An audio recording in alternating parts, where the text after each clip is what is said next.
be live. We're finding out if we are live. We should be live. It looks like we're live. We are live. Ta-da. All right, guys. Hi, and welcome to another Firestorm review stream where we will be offline again. Online again? Oh no, we're back. We're back. We're back again. Hi. We got a few technical issues taking place in the background. Don't worry about that, guys. So yeah, hi. Welcome to another Firestorm review session where we will be going through different people's art, their portfolios, whatever they sent us to review. We are here for it. I'm Heather Courage, the founder of Firestorm Studio, and with me today I have the incredible Pat Emery, who is best known for... What are you best known for, Pat? Oh, I don't know. Being Scottish? He's best known for his beard and his Scottish accent. He also does some stuff in the world of 3D and has done some stuff with films. You might have heard of a few of them, maybe. And we've also got, this time new to this review session streams, we have got Peter Ocampo, my post hero and the father of the bear from Annihilation. So it's lovely to have you guys with me. We're going to be going through a few different portfolios today. We got 2D, we got 3D, and yeah, just a shout out to say thank you to everyone that submitted work. We can't get to all of them every stream, but we do try to cover as many as we possibly can. And thank you so much for trusting us enough to look at your work and trusting our opinions enough that you are wanting to hear our opinions. I greatly appreciate that. Our signal does seem to be chopping in and out, just as a side note. So yeah, it is dropping a little bit. I can see it flipping. If you want, we can just switch this onto a strictly YouTube thing. Yeah. And do it on YouTube only. Or Twitch only. One of the two. Guys, bear with us. We are just, we're busy arguing with Twitch. Twitch doesn't want to do its job. Twitch hates us today. I don't know why. I mean, it's yeah, not like see... it's a streaming platform or anything. Right. Yeah, I can see it like it just keeps reconnecting and then disconnecting. If we find that it's going to be a problem, we can just switch this into a YouTube only thing and just warn people. It says low latency toggle under the advanced menu settings to do something. I don't know what that means. I think your bitrate's just shit.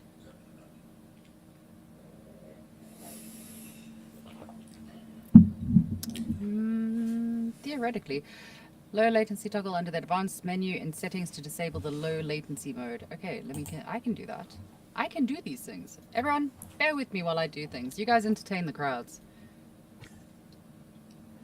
Oh wow! Great job in entertaining, guys. Well done. I mean, yeah. I mean, we were both put on the spot there. We didn't know what to do, so we just, this is why deer get hit by cars.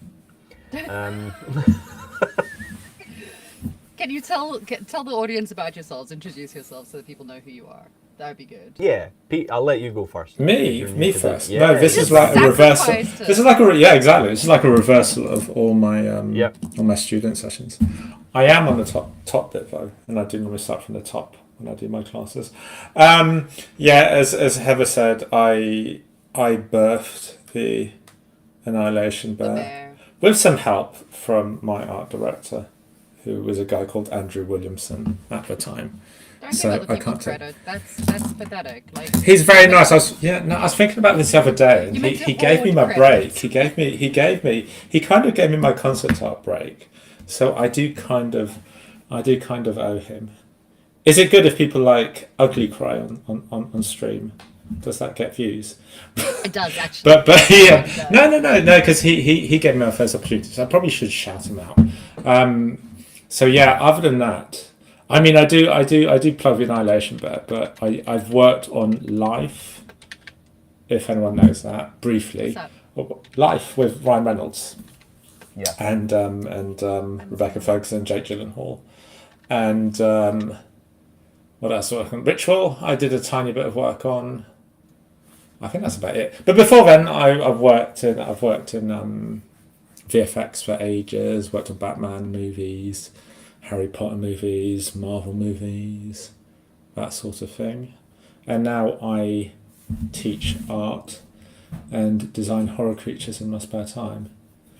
Sorry, I was waffling there. You just wanted an introduction, didn't you? You Yeah, didn't no, need to just talk for waffle. an No, hour. by all means, waffle. I was just busy changing settings so that hopefully the stream stops jumping around. It's the best way to do these things. Just to waffle, just ramble, just embrace the ramble. I think, Pete. Yeah, it's We've got 11 new messages to pop up to say that we are going live.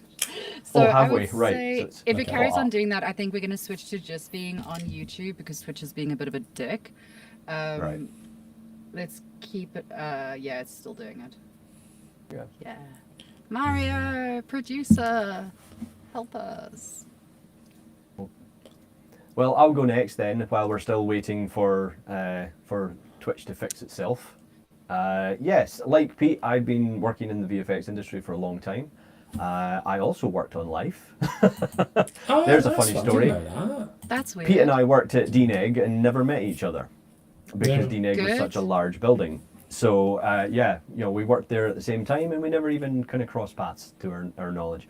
But yes, I'll be next year, February next year, I'll be celebrating my 20th year in the CG industry, which is kind of a big milestone for me. So I'm kind That is a big milestone. looking forward to that. But yeah, I've worked in VFX now for over 10 years. I've worked on over 35 shows, James Bond, again, Harry Potter, Marvel movies, all sorts of really great projects that I've been very fortunate to work alongside some really amazing artists. So yeah, it's been quite a very fortunate career, I would say. Yeah. So yeah. And now I teach wherever possible and work in the industry when I can. Yay. Mario, I think we're going to have to... Is it possible for us to switch off the Twitch stream and just leave it on YouTube only? Actually, I could probably do that on OBS on my side. I think it's going to drive people insane. Sorry to our Twitch people, you're going to have to go over onto YouTube, unfortunately, because Twitch is just not being very friendly at the moment. I don't know why, and it's going a little bit crazy there. Let me see if I can switch it off. Bear with us, everyone. Bear with us. These things happen. It wouldn't be a live review session if there wasn't technical Yeah. glitches at the beginning. It's We becoming somewhat were of a doing tradition so now. well, and then we added one extra person, and now suddenly it's like, nah. Sorry. Yeah, so for some it's reason, Pete's it's... fault. broken everything. I've broken I everything. think it's a restream issue. Right. Oh, I can hear myself. That's weird. Why can I hear myself?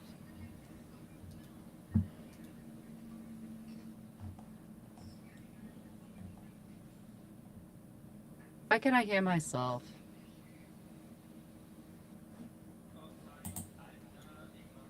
Okay, right. I've disabled the Twitch stream, unfortunately, so it's going to be YouTube only for this one.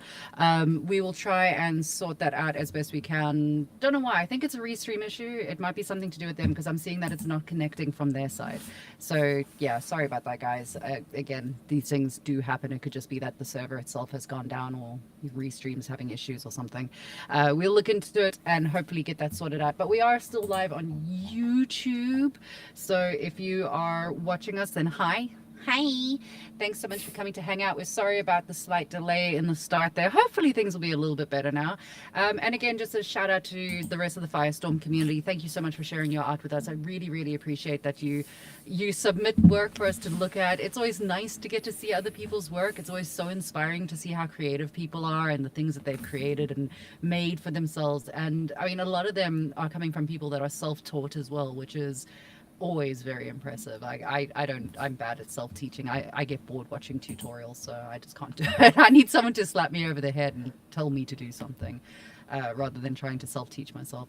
But yeah, let's dive into this. Let's have a look at what we got. And if you're new to the channel, don't forget to go check out our Discord. Do the like and subscribe thing. It means a lot to us. Yada yada yada yada. You know what I'm about to say, so we'll just skip that.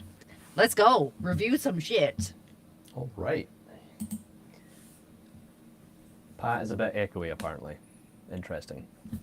Pat, you're so echoey. Apparently we're having some audio issues as well, folks. Sorry. Let me just I'm double done check my mic. troubleshooting. Okay. Right. Well, Mario, whenever you are able to, please fire us over to the share screen. Thank you. This is the great thing, by the way, folks. Mario is always in our ear, keeping things running as smoothly as possible and kind of helping us with this. So yeah, a big shout out to Mario as well for all the work he does with us.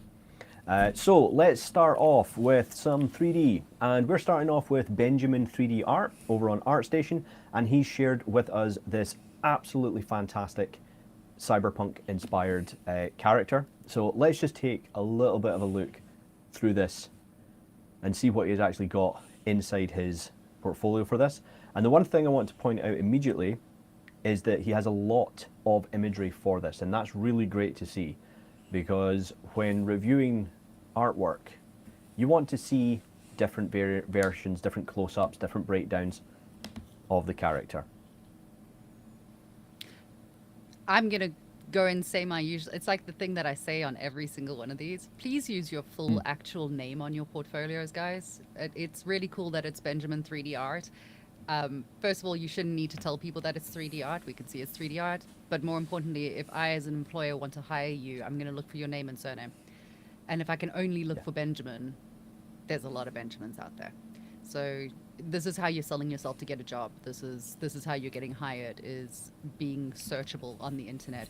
In the same regard, when you're busy adding things onto your Instagram or any of those channels, make sure that you have it set that people can share your work and reshare your work. So you know the little square thing where you can reshare other people's work and all the rest. If you don't have that enabled on your stuff because you want your privacy, I understand, but at the same time, that's how you're going to get people to see your work, is by letting people share it and push it forward for you. So you might want to consider those options. But yeah, getting back to this, because I mean, I think it's beautiful. It's really, really lovely work that he's put through here. It really is. And the one thing I would say is the order that you have this work in. See this breakdown work with the wireframe and your artwork, and sorry, your UVs and your texture maps, your texture sheets. Put that higher up, right? We've got some really lovely key shots of it. Let's then show the recruiter exactly what they're going to want to see, particularly if it's from an artist perspective. They're going to want to see how you've actually went about this. Put that next, and then do the rest of your beauty shots, okay? Because remember that reviewers and recruiters are strapped for time. So what we want to see is we go, there's the really lovely image that's pulled us in. Let's see how they've actually broken that down. Then we can make a better decision on whether or not we want to hire you. So again, it's just an order of operations type of thing. Nice to see some work in progress as well. Wow.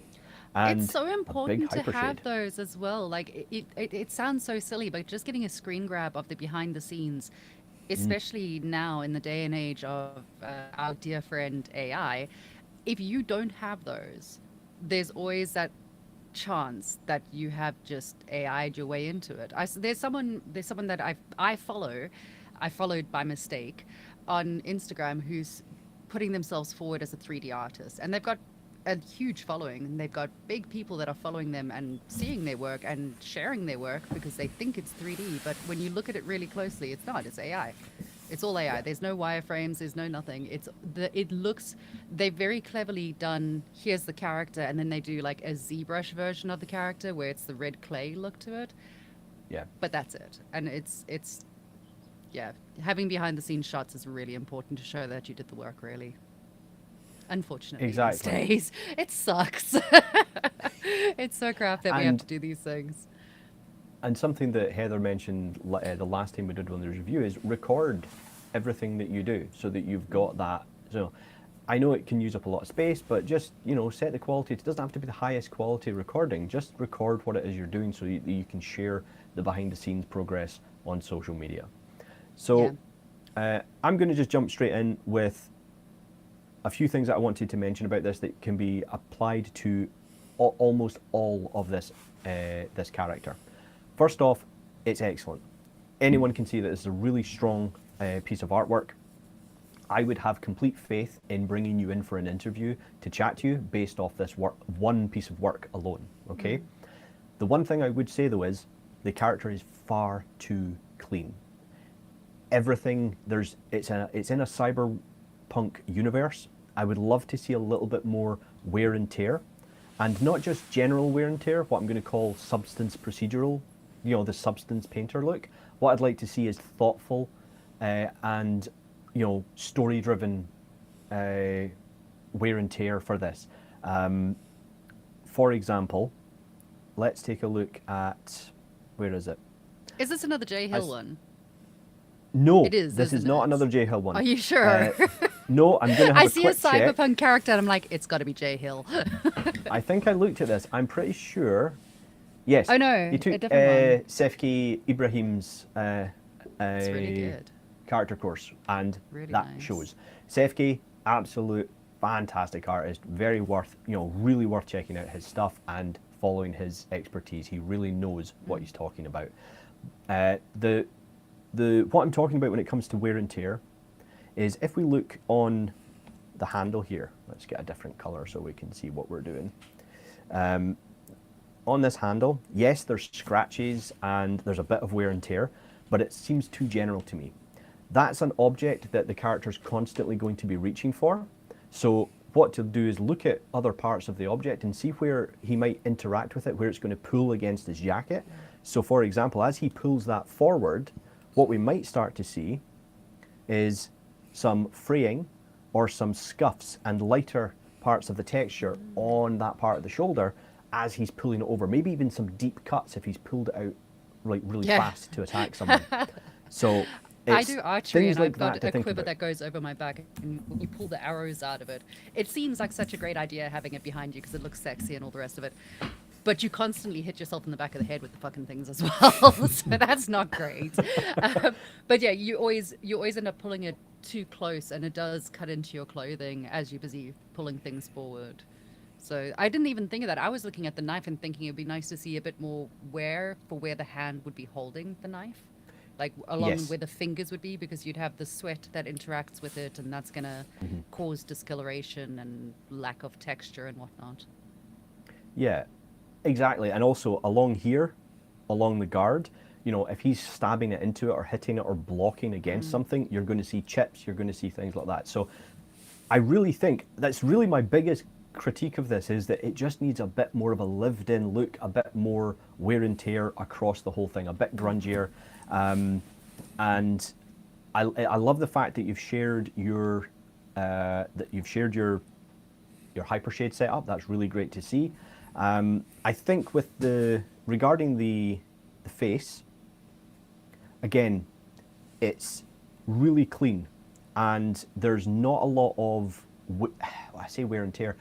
We need to give him a little bit of a more lived in look based on the universe he's in. You know, maybe he's got a cut somewhere, maybe he's got a bit more, you know, recessed wrinkles on his face and things like that. You know, Frown that would be lines. really cool So to see, many little frown frown lines. lines. Yeah. You know, maybe some deeper like wrinkles here in the nasolabial fold, things like that. Okay, and it would be really nice to see a more expressive, a more extreme expression. You've got this fantastic pose down here, like here. This is great, but he feels stiff in his posing. And what I would do is, if you're going to pose your character, it really has to sell the character. Otherwise, it's going to come across as quite stiff. And because his face is just that one blank expression, you know, it would be really nice to see it, again, more lived in, more expressive. But I there's would very like to see little for more me on to. the hair as well. That's the one thing. The first thing that I saw about it was the hair. There's so much effort in doing hair like that. Like proper African American hair it's hard. It is so hard to do. And yet from the renders, you can see it's been done really beautifully, but the renders aren't showing that level of detail on it. And Yeah. it's kind of just like disappearing and losing that detail. I don't know if that's maybe, what would you recommend? Something like color variation, roughness variation? What would work for that? To me, it definitely looks like a shader issue because the geometry's there. The actual work has been Yeah. put into it. There's something not getting picked up in the shader, and it probably, at the moment, it looks like spec to me. It's not kind of, you know, and maybe a little bit of translucency. I mean, that type of hair is not generally a little bit coarser, a little bit thicker, but for that, you're going to have a slightly different kind of specular or roughness on it. So that's what I Yeah. think's missing, because it feels like it's, like the face is kind of coming forward, but the hair almost looks like it's being pushed back because it's got no specular, there's no shape, we can't see any kind of visual interest in it. So that would be definitely another thing to take a look at. And other areas as well, you know, looking at this main image, we can look straight at this and say, right, it's really lovely, but really, really clean. Again, I'm going to come back to that. I'd love to see maybe part of his, you know, like part of this writing here. Chip some of it away. Scuffed. Yeah, scuffed. Scuff it, chip it. He You looks, know, he's taking. he looks like yeah. he's cosplaying the character because it's just too perfectly done. Yeah, and Everything's too he clean. spent like 8 months making his cosplay, and he keeps it in his cupboard. What we want to see is somebody who's walked in, taken his jacket off, and thrown it on the ground. Yeah, Give him that exactly. lived-in feel, Benjamin.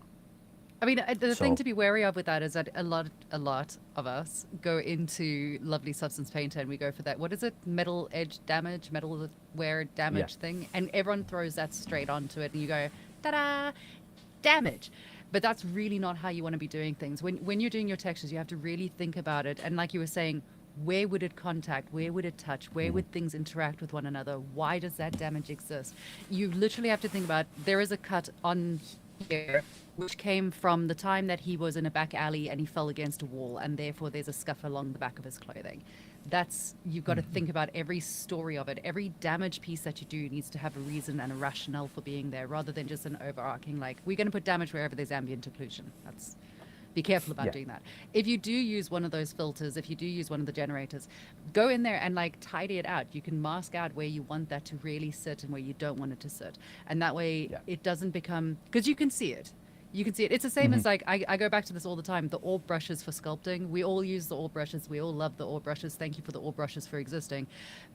But we all use them. And the moment you see it, you go, oh, they used an orb brush. And when you use them, you have to go in there and adjust them. You have to go and tweak it just so that it's a little bit different, a little bit outside of what it was originally, and it starts looking like you did the thing. Because you don't want things to look like they've just fallen straight out of a generator. You lose the artistic feel with that.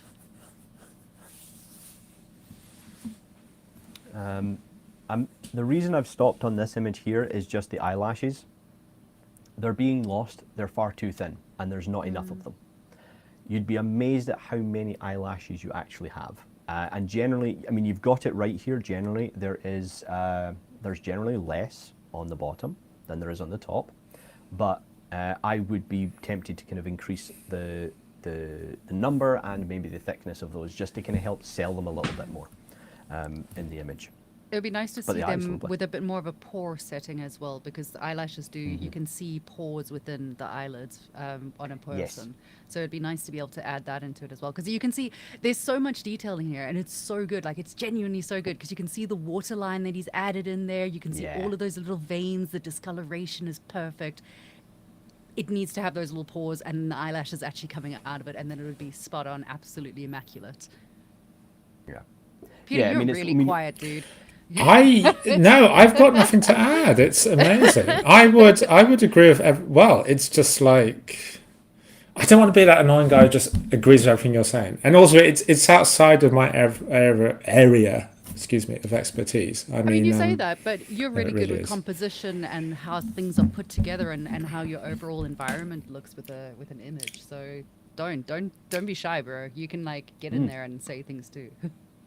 I mean, I think Pat is spot on with the dirt and what was it? One of our VFX supervisors on Inception, he always said, tell a story for textures, which is pretty much what people have been saying to you, which isn't just adding, a default shader, adding a point in a shader. It's actually thinking about where things are going to wear and where they're going to discolor.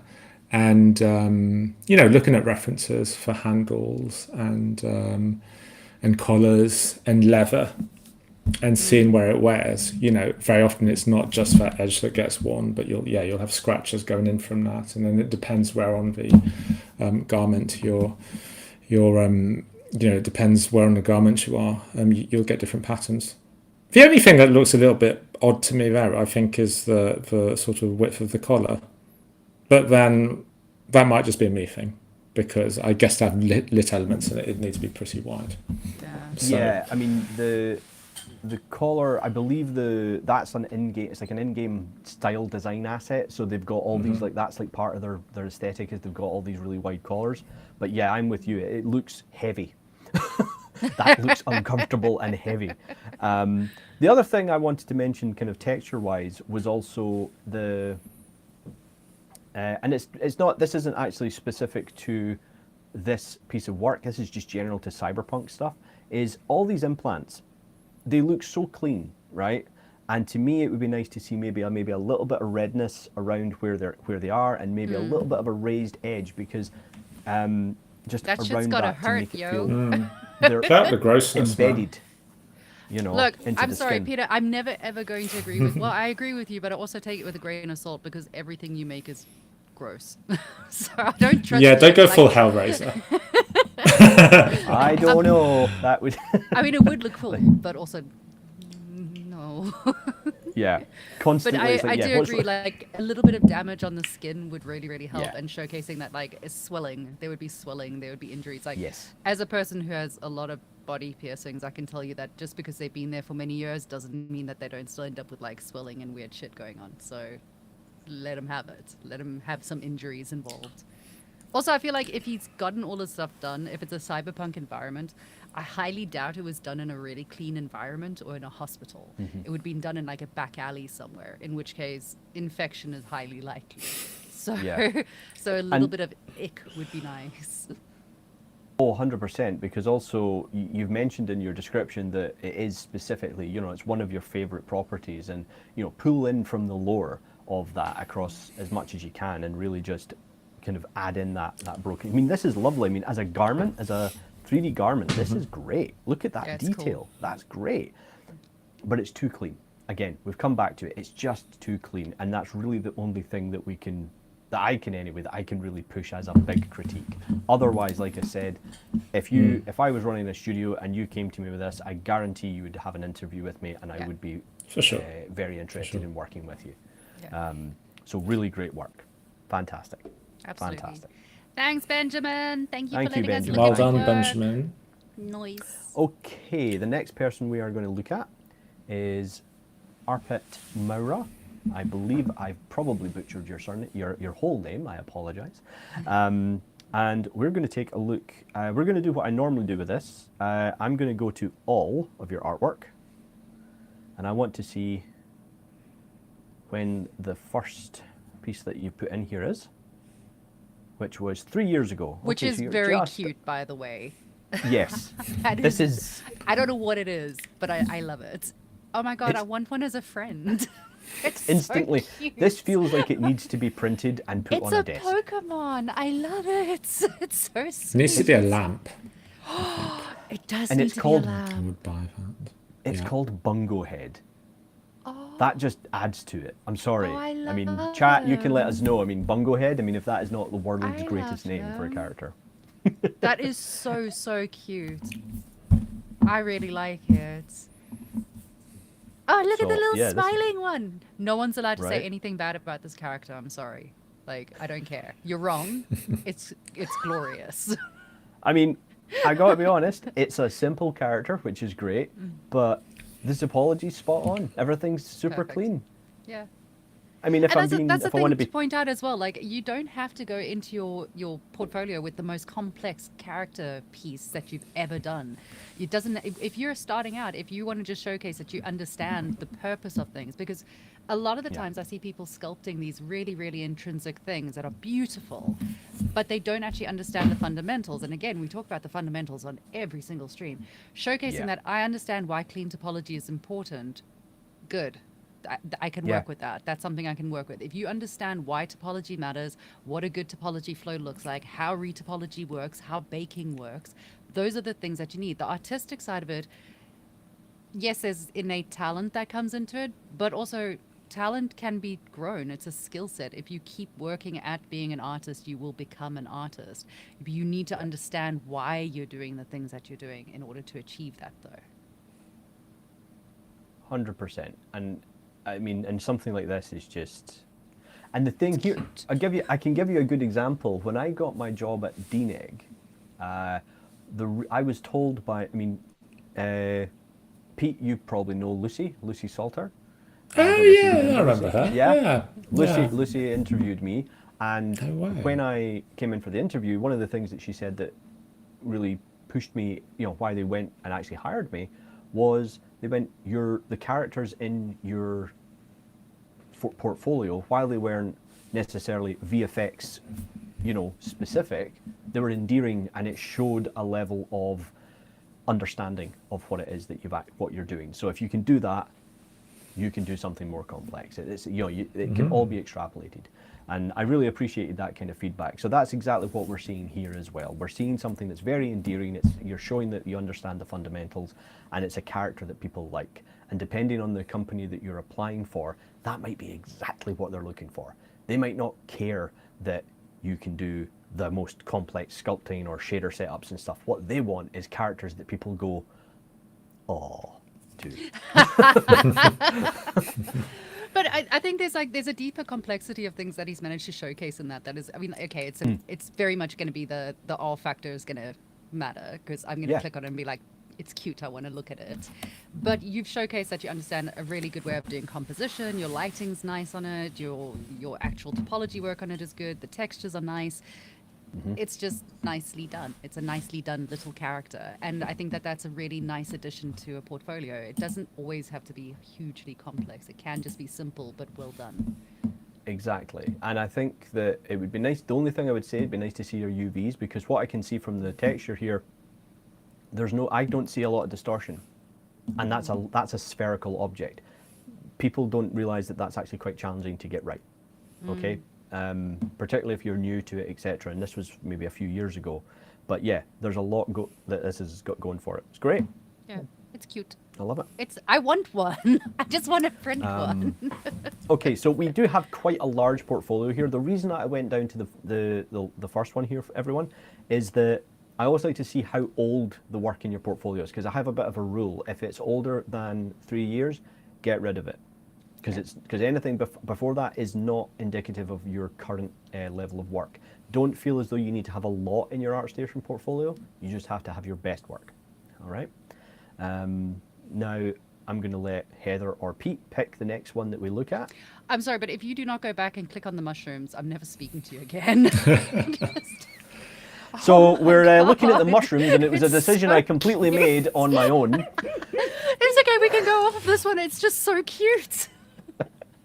Yeah, Look how sweet Arpit, it I love is. your style. You've got this. You really know how to make It's an Studio endearing Ghibli, character. man. It's so cute. I love it. This is cool. Created under participation rules. Okay, so it was looks like it was a challenge for Abraham Leal. So, man, it always comes back to Abe. Always comes back to Abe. So, Abe, when you finally get around to watching one of our streams, hi. Thanks. so again, we've got a lot of really good, nice topology. There's areas that I could comment on, particularly around the mouth area. Okay, around there. So mainly just, it's an odd shape for the topology flow if you have a character that has its mouth open. So it is something that you could be aware of. Best example, the best thing to look at the anatomy of the human face. Look at how the muscles form around the mouth and the eyes. If that tells you how you're supposed to form the edge looping. That's why we have edge looping around the mouth and around the eyes like that, because it allows us to deform in a realistic way, even if the character is stylized. But so far, that's the only thing I can see that is causing me issue. You've got it right on the eyes, and everything is nice and clean and consistent. The stick, I'm not bothered about. As long as it's quad clean and We'll you get ignore a nice, it. It's a static object. It's not imperative. Yeah, exactly. And that's, again, guys, this is the important thing that people, like newbies, always ask about these things. Triangles are fine. Triangles are your friends. It's not a huge problem, especially if something is not going to be animated or bent or distorted or moved. Triangles are fine. They're not going to hurt anything. Yeah. You'll be okay. I promise. We're not going to hate you for it. I mean, obviously, don't put a triangle right on the face, but if you there's have places a you don't static put object, them. But yeah. But if it's not going to move, if it's not going to bend, you're fine. You're okay to use triangles for that. Okay, so It's we so have cute. another awesome one. Okay, you can carry Let's on now. see. I just wanted to see the cute. Okay, let's take a little look at what else we've got. Let's look at something a bit more recent. I mean, we can see quite a lot of work here, but I want to pick on the. I want to pick on. I want to pick on the more recent stuff, and again, what's really good about this RPit? This is actually part of your review. It's what's drawing our attention. That's why I was asking Pete and Heather. What's drawing your attention? What's pulling you into the review? Because that's the exact same thing that will happen with a studio or a recruiter. The horn is going to be the next one. For sure. Yeah. Yeah, It's that's the most exactly eye-catching. It's so eye-catching. What I would say is your thumbnail, make it bigger. I don't need to see the marble. I don't need to see this. I want to see the detail on the actual front part of the horn. So let's look at this Yaller horn. I'm impressed that you read that in one. I know. I was like, wow. He speaks I was still like busy it. looking. I'm like, what is? Yeah, but I could be wrong. Scottish. If there's anyone in the chat that is Scandinavian, I believe the G is silent. I'm not sure. I'm just going off. I could be wrong, but I believe it's Jallarhorn. And I'm taking that from in Denmark, the city of Viborg on the map is pronounced Viborg without the G. So I'm just kind of. I I'm going forgot off that you that. worked in Denmark for a while, because otherwise I was going to accuse you of being a giant Viking nerd. You can be accuse both. me of that. Maybe if you wish. still I mean, is. that's Could be the both. thing. It can be both. I mean, shock horror, we're nerds. I mean, it's just kind of what we do, you know. Yeah, I just need to know what flavor of nerd you are, right? Everyone's got their own nerdy flavor. Okay, so Oh, Arpit, wow, this is that's stunning. nice. I really love the presentation here. This is nigh on photorealistic. And Look it at looks the real time to discoloration me. on the horn, right where the rope is. That is cool. Yes. Where That it's so been that rubbing, goes where back it's been to tied. exactly. Nice. So it's going back to like damage with intent. That's exactly what we're talking about. Like you can see exactly where it's come from, and it tells a story of it. That is amazing. Yeah. And Really nice. that's really nice, Arpit. What I love as well, Arpit, is we can look at, you can see where how far you've come in a very short space of time in regards to the quality of the work. I mean, this is great. Look at that. That's lovely. And That's very cool. yeah, this looks real time to me. This looks low poly. With, oh, that's great. Museum scene. That's beautifully done. Hey, I got there nothing. we go. I got nothing. It looks nice. I'm interested about the wireframe. I'm not sure if you've imported it into to me, it looks like it's triangulated in Maya. It looks like it's a quad mesh that's had triangulation applied to it, and it's basically turned every model into a triangle. That's fine, but the thing about optimizing topology and using triangles is about reducing the poly count. This technically has the same poly count, it's just in triangles rather than quads. So be very aware of that when you're Would it not also be in Unreal? retopologizing. I don't know if It Unreal could also renders be in are Unreal. would showcase that. It might just be a screen grab from Unreal or something. Yeah, I mean, as soon as you take it into a real-time engine, it's going to, by default, show the triangles. Any real-time engine will, most of the time. But it just, so yeah, if there hasn't been any kind of optimization done specifically and then taken in, this is what would probably happen to it. Great, you can see all your texture sheets. This is lovely. Brilliant. Is it? Would you say it's better to have a combined texture map or individual texture maps on show?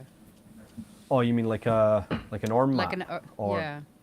Yeah, depends. If you're specifically aiming your focus at game studios, throw in an ORM map, because that's what they use in game development for efficiency. Also, be very wary when you're going, one thing I would suggest doing is if you have, and I'm going to use CD Projekt Red as this example because it's a legal way to do it, is if you get their Red Engine tool that allows you to explore the game assets properly through that tool, you can look at how they construct their scenes. You would be surprised at how small a lot of the texture maps in a game actually are. Everyone's like, 2K. oh, I've got a 4K map. You don't need it. You might even It's find a usually 128 or a 512. 1K or 2K. They Yeah. very seldom are you doing 4Ks. I mean, even when I was doing my mentorship with Anna, she straight up, she's like, don't give me 4K renders. It takes too long to do it. You don't need 4K. We're not going to look at it in 4K. By the time you send it to me, it's not going to be 4K. So just do a 2K render and be okay with that. Like, And- especially for...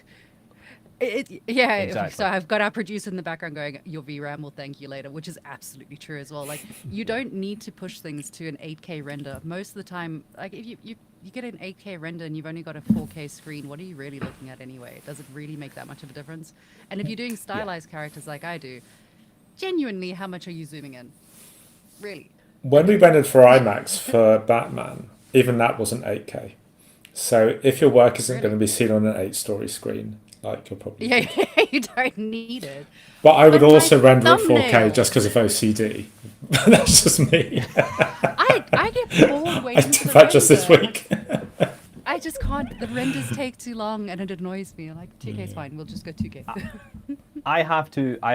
This must be a VFX thing, Pete, because I'm the same. I render things at 4K and then I scale down to what I need so that I've got them, and I will generally produce my texture maps. If it's going to be something high res, I produce them at 8K and then I bring them down. I know, it's like, I feel like we need I- redundancy. It's a muscle memory thing because we do need that redundancy in case a client comes over and goes, actually, we want to completely change it, so we have to go back to the. Oh yeah, no, okay. Yeah. So that's fair. That's understandable. That like Yeah. client trauma is a real thing. But None I'm of my actually just clients, gonna though. have My clients are all lovely. Carry on. I want to just have a quick look and see what's said about this. Digital recreation, Nice. focuses on historical accuracy, correct. It's also available for purchase on CG Trader. Nice. The only thing I would say for this is I would love to have seen high-res ZBrush model or high-res polygon model. You know, because here's another thing, folks. Just for anyone out there who is like, oh, I don't have access to ZBrush, all I've got is Blender, or all I've got is Maya, or whatever.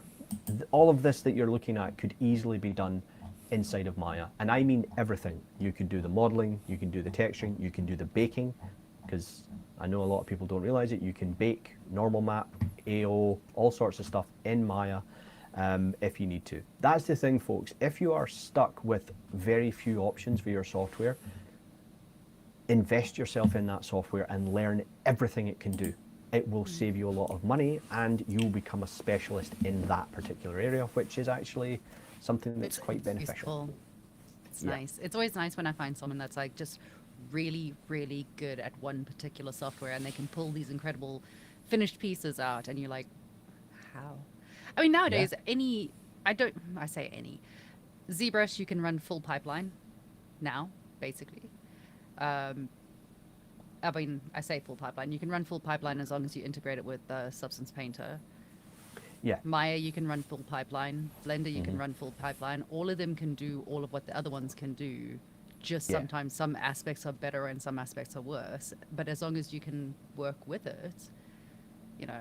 What is that? A bad Yeah, I workman mean- blames his tools. Like if you're good at it, you'll figure out how to do it in any software. figure out how It'll to be do it. I mean, fine. Yeah. I remember when I first started in 3D, I used a concoction of free software that I found, Bryce 3D, a Mappy 3D, and a Morpheum Pro. All free software I got off magazines. I'm that old. We used got to have magazines, and we magazines? used to read things on paper. And we used to get Magazines? these things called CDs. That Oh would my go in- god, how did you deal with that? Like, what do you do after Right? 10 seconds? How do you just scroll? So that was how I made my artwork, was back then, because I just had to use what I could, and a lot of the software was not designed for the kind of things I wanted to create. So I found workarounds. I found ways of creating characters in a landscape generator using. Here's a thing for all the viewers: do a Google search for metaballs. I don't Pete think might that's remember legal. these. Right? I don't wasn't think we're allowed to expecting tell that. people to do that. Right? So, metaballs are a technology that used to be used to create organic shapes, where you could take a sphere and another sphere or another object in 3D, and as you push them together, they essentially morph together, similar to Dynamesh or Sculptris Pro, that type of thing, and it allowed you to create organic shapes. And it was like it Sounds was like early so voxel much kind of- effort. everything back in the day was a lot of effort This is with why 3D. this is why the salaries back in the day were so much bigger, because honestly, it was just harder work. Like, And there it was just so few was. people that knew how to do it. It was very, very small. There's amount very of few people knew how that to could be do it. bothered to learn that, in my humble opinion. Mm. Like, even if you came to me and went, okay, ZBrush no longer exists, the way you're gonna have to do it is by squishing balls together, I'd be like, wow. Well, Oh, Mannix just look at the reminded me time. that Houdini has them, so still has them, which is I kinda keep cool. reading it as meatballs. Like, That's probably a good. Yeah, I mean, someone's probably went. Why did Pat ask me to search for food? That's like a lava lamp. hungry. Right. Yeah. That's Okay. Anyway. Do we want to take another look at? Or actually, has anybody got any further things they want to talk about this I piece think of it's work? a really Is there- nice piece. It's really pretty. It Very looks good. Love it. Yeah, it's really Very good. nice. And you know, I'm going to have another quick look, see what we've got under here. And I think it's going to be much of the That's cool. same. Property of Get Dead Entertainment. Right, so this looks like some professional work potentially. It is looks nice to really see. cool. Look at the string on the side. Oh, that was very nice. That's very satisfying. Look, it's got little threads. Perfect little threads. Ooh, nice. Really nice work. Again, I mean, Yeah. if you want me to get down into the nitty-gritty, this texture, this bump texture, it looks surprising. I know it sounds surprising from what we've just said. It looks too low res to me. It looks like you've actually pushed it too far on the surface, because it looks like it's actually granular. it's artifacting and very very granular. So I would bring that down a little bit. Fabric should be quite subtle, and rather than using bump, use speck with fabric. Okay, Oh, use okay. speck. Let the light pick up the fabric rather than pushing the thread of the fabric up. Okay, like for example, the jumper I'm wearing right now is actually got a very it's got quite a large thick knit on it, but it just comes across as a bit grey, and Really? obviously through the camera it looks a bit worn-ed. This but is Scotland that's in just summer, impression. guys. Yeah, I know. I'm literally wearing a knit jumper. you know. Last week I mean, was I need to summer. go out- We're back to winter. I need to go out for food later. I may not come back. You know. Are you going to build a snowman while you do that? You If should I build a have to, snowman. possibly Okay. fight off wildlife. We just don't know. Yeah. The haggises so- are coming out of hiding. They are, and they're ravenous. So wait, I actually have a valid question. This is an actual question. This is a teachable moment. Yeah. What is the difference between bump maps, spec maps? Go. Mario, get ready to Between- clip this for a little reel thing. The difference between bump map and spec maps. Right, so bump maps are going to create the illusion of depth on a surface, okay? So that's what's essentially going to create the idea that a surface is moving up or down along its profile. The spec map is going to create the illusion of how that material property actually, or it's going to recreate the what that property, the material property it's made of. Okay, is it made of metal? Is it made of a thicker fabric? How does light bounce off that object? That's what you're doing with a spec channel. Okay, you can roughness and specular kind of interchangeable in many ways depending on your pipeline. And that's really what it's about. It's the material property that you're emulating with a spec map. That was a bit rambly, Mario. Let me know. I can. No, you that can was edit it that out was if needs brilliant. be. That was really, really interesting. We got a question in the comments as well in the chat. It says, "Would normal Mm-hmm. map take care of that better, considering the fabric?" It would, and the reason why is that with a bump map, you're literally going in one direction, and that's why it looks really aggressive, because it's being pushed all the way out. And when the artist has applied it, they've probably looked at it and went, that doesn't look great. The bump map isn't working. I'll increase the depth. But because it's only going in one direction, it looks really harsh. The benefit of a normal map is that it's Right. generating it in 3 different axes. So you're actually generating depth from 3 axes, which creates a better sense of depth on the Gotcha, model. gotcha. Oh, okay, I get it. So, so it's in a way sort of similar when I teach people about doing extrusions whatever they're extruding. I always advise them that if you're extruding straight down, do it at a slight angle as well, because it'll allow for light to catch it better, so you can see it better Yeah. with the ambient occlusion. So in this case, Yeah. if you're using bump, it's going straight down, whereas if you're doing it with a normal map, you'll be able to actually see the difference. Yes, it's the same. Gotcha. The same principle can be applied to displacement maps. That's why we Okay. have standard displacement and vector displacement. Vector displacement is a normal map for displacements. So you get, that's what allows you to create undercuts and underhangs on surfaces, which standard displacement can't do. Right. You are a mine of useful information. Thank you so much. And by My all pleasure. means, chat, My if you've pleasure. got anything you want, feel free to like drop that information down there. If you want to ask questions, ask us questions. You've got some incredibly knowledgeable people and also myself here today. So you can ask whatever you want. Someone will answer and I'll crack a joke. Okay, so just continuing down the bottom of this. This looks really good, Arpit. I mean, and yes, this is more what I wanted to see. This looks like you've considered a little bit more of the flow of the fabric of the banner, and you've applied the topology accordingly. And yes, there we go. We get to see a nice clean UV Nice. as well. So this is Very great. nice. Okay, Yeah, really nice Let's work. go- Overall, really, Really really nice nice work. yeah, but this is my favorite by far, and Yeah. this crown is kind of nice as well.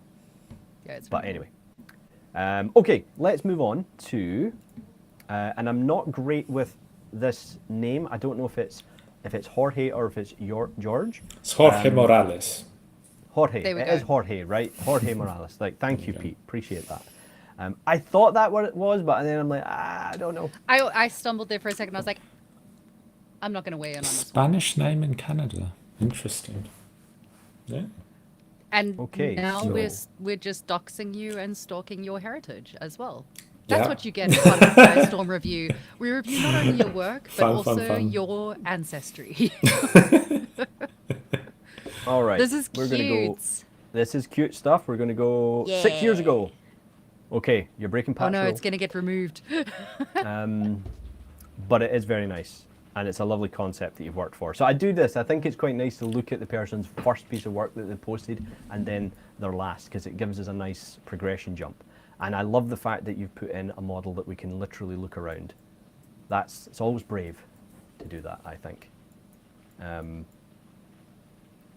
This is love really nice. those. Let's- I love Marmoset viewers. They're so much fun to play with. Hmm. Because then you can spy on everyone's topology and all their different maps. Right? It's so much was- fun. And that's the thing that Pat cares about a lot. Yeah. But I think it's a Speaking in really the- good one. yeah. It's nice having them on there. If you can do a Marmoset view thingy, do the Marmoset view thingy. Yeah. People enjoy them. People like to get to play with your work as well. Like they want to feel like they can touch whatever you've made, and this is one of the ways that you can get them to fully interact with whatever you put there. Jorge, this is great. I can't really see anything that I'm wanting to heavily point out. You've used, yeah, this is great. Really Good nice. use of done. triangles. Oh look, good use of triangles. See, this is great because we can use it as an example of what Heather just said. Triangles are not your enemy. You can use them when you're trying to optimize a mesh. Okay, Really nicely done. really nice, really well done. Let's take a look at the albedo. Okay, it's a little It's bit fighting lag, you. but there we go. Yeah, it's fighting me. That's good. Honestly, I'd like to see a bit more. Again, based on the concept's a little bit more rough and ready. Grungy. I'd kind of like to see that in the textures you've got here. Maybe boost them, maybe make them a bit brighter, make them stand out a bit more. For example, looking at the leg here, we'll just bring this up. Looking at the leg here, It might be me. I think it might be a drill going on in the background. Excuse So the background noise, guys.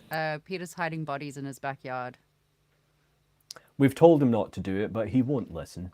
He just keeps putting them underneath the patio with all the others, and then eventually he's going to run out of space.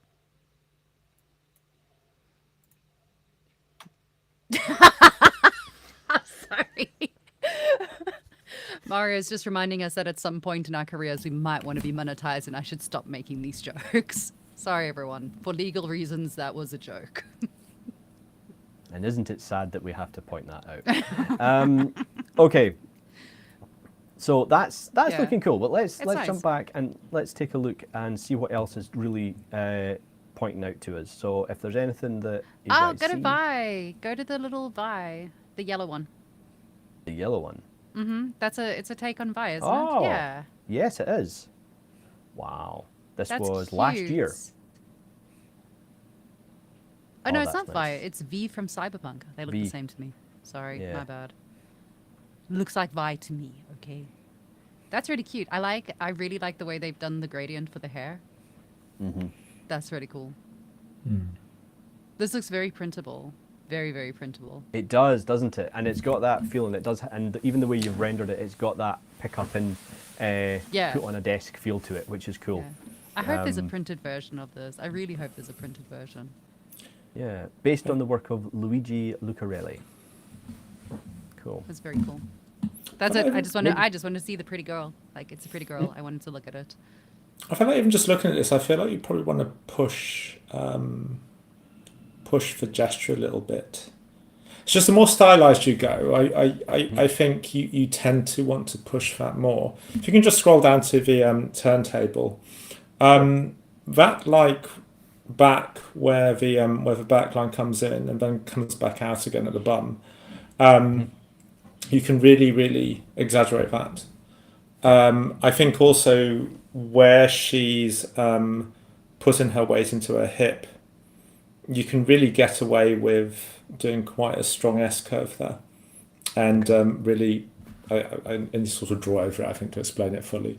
But you can do a really nice what's called the contrapposto. It's sort of what Michelangelo's David is doing, which is where if you thrust the body in one direction, the rest of the body compensates in the other direction. It's why you can injure your back and then suddenly your neck starts hurting, right? Because that injury sort of propagates all throughout the body. So take care of your bodies, guys. But yeah, I feel like if you're going for this sort of stylization, I think if you look at how 2D artists who draw in the same way really exaggerate those curves and gestures, I think that would really bring something like this to life.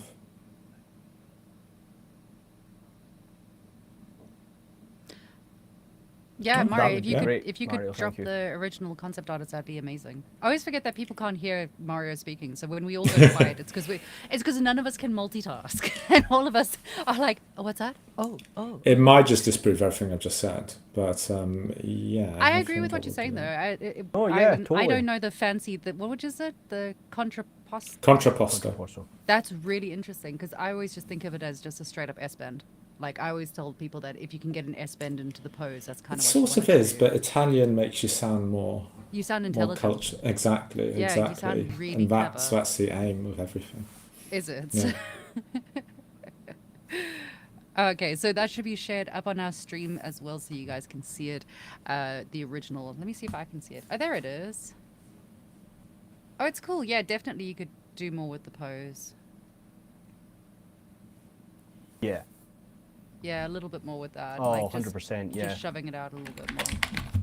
I think there's also another artist I think you'd really like if you don't know them already. They're super popular already. So, but where's the best place for me to post? Because I don't have. Should I just post it in this chat and then? Post it in this one. Yeah. I'll check out that artist. I think there's a lot of stuff that this particular artist does with posing, with shape language, with volume that I think you might enjoy. Sort of taking what you've done, but turning it up to 11. So I do speak from time to time. I'll slap it into the chat so that chat can see what we're busy looking at as well. As soon as I find where I've hidden the chat box. There it is. It's I not. got it. I've got it. I can see what you're talking about. It's really simple drawings but the posing on it is really, really cool. Yeah. It's actually really nice yeah, references. If you're looking for something for I'm posing a character and I'm not quite sure how to pose it, this is a really good reference for it. I reference him so much, cannot say the name for the life of me. So I'm gonna give it a crack. Should I? Wait, hold on. go on. Where is it? I can't actually see the name. Where's his name? There it is. Oh, fuck. I can't say that. Nurusan? I can't say the surname. I think it's Bekalayev, Becca Live. I believe. I hope so. Yeah. I don't know. Really, really cool. But one thing I would composing. say as like well it. is that original concept, if you're mentioning the concept in your description, put it in the post as well. It's a really good idea. Show where you've pulled the work from. And I know that sometimes, yes, people are going to compare what you've done with the original concept, but that's a good thing because that's how you kind of progress forward. And I mean, everything that that Pete said is 100% spot on. The other thing as well is I feel the render's a little bit bright. You've lost a little bit Hey, of the facial Corebreaker's features. in the chat. Sorry. the artist is in the chat at the moment. Amazing! There we go. Sorry, that was just I was like, who's this? Oh! Hey! Hello, Jorge. Hey, Thank you. hi. Hi. Hi. also just We're noticed just that we've busy had like a going through all question. your stuff. Just a secondary thing of like why you should tag other artists when you're using their work for a concept. It's not just being polite, it's being nice. Because you would be sad if someone used your work and didn't tag yours. Yeah. That's the simple thing of it. Like just be nice. Share other people's work, promote other artists. I get asked about tattoos. People want to tattoo the bear onto their bodies. Only if they put your name on They've it. asked me. Yeah. That's so cool though. And also you should let them. I don't feel like I would make a good tattoo though. And also I don't own the image. So it's not really. Yeah. Yeah. Anyway. So you should just People in be the chat. saying, yeah, do it. I don't Yeah, care. do Go it. for it. Yeah. make sure That was you essentially my want response. copyright. Do Yeah. what you like. It's your body. Yeah. Anyway. Okay, let's jump out and take That's another so look cool. at what we've got. Oh, go for that one, the one that you're hovering over. I love this piece. This It's one? super cute. Yeah, it's cute. Snug Very and cute. snug. I like it. Again, we've got a link to the original artist and their work, Yay. but yeah, oh no, there we go. There it is. There's the original. That's what we want to see. So that's another thing, Jorge. Try to keep each post quite consistent, so that if you are using someone's reference, throw it in. The stream is very choppy. Yes, we're suffering on. Is YouTube Unfortunately. also stuttering? Yeah, it's lagging a lot.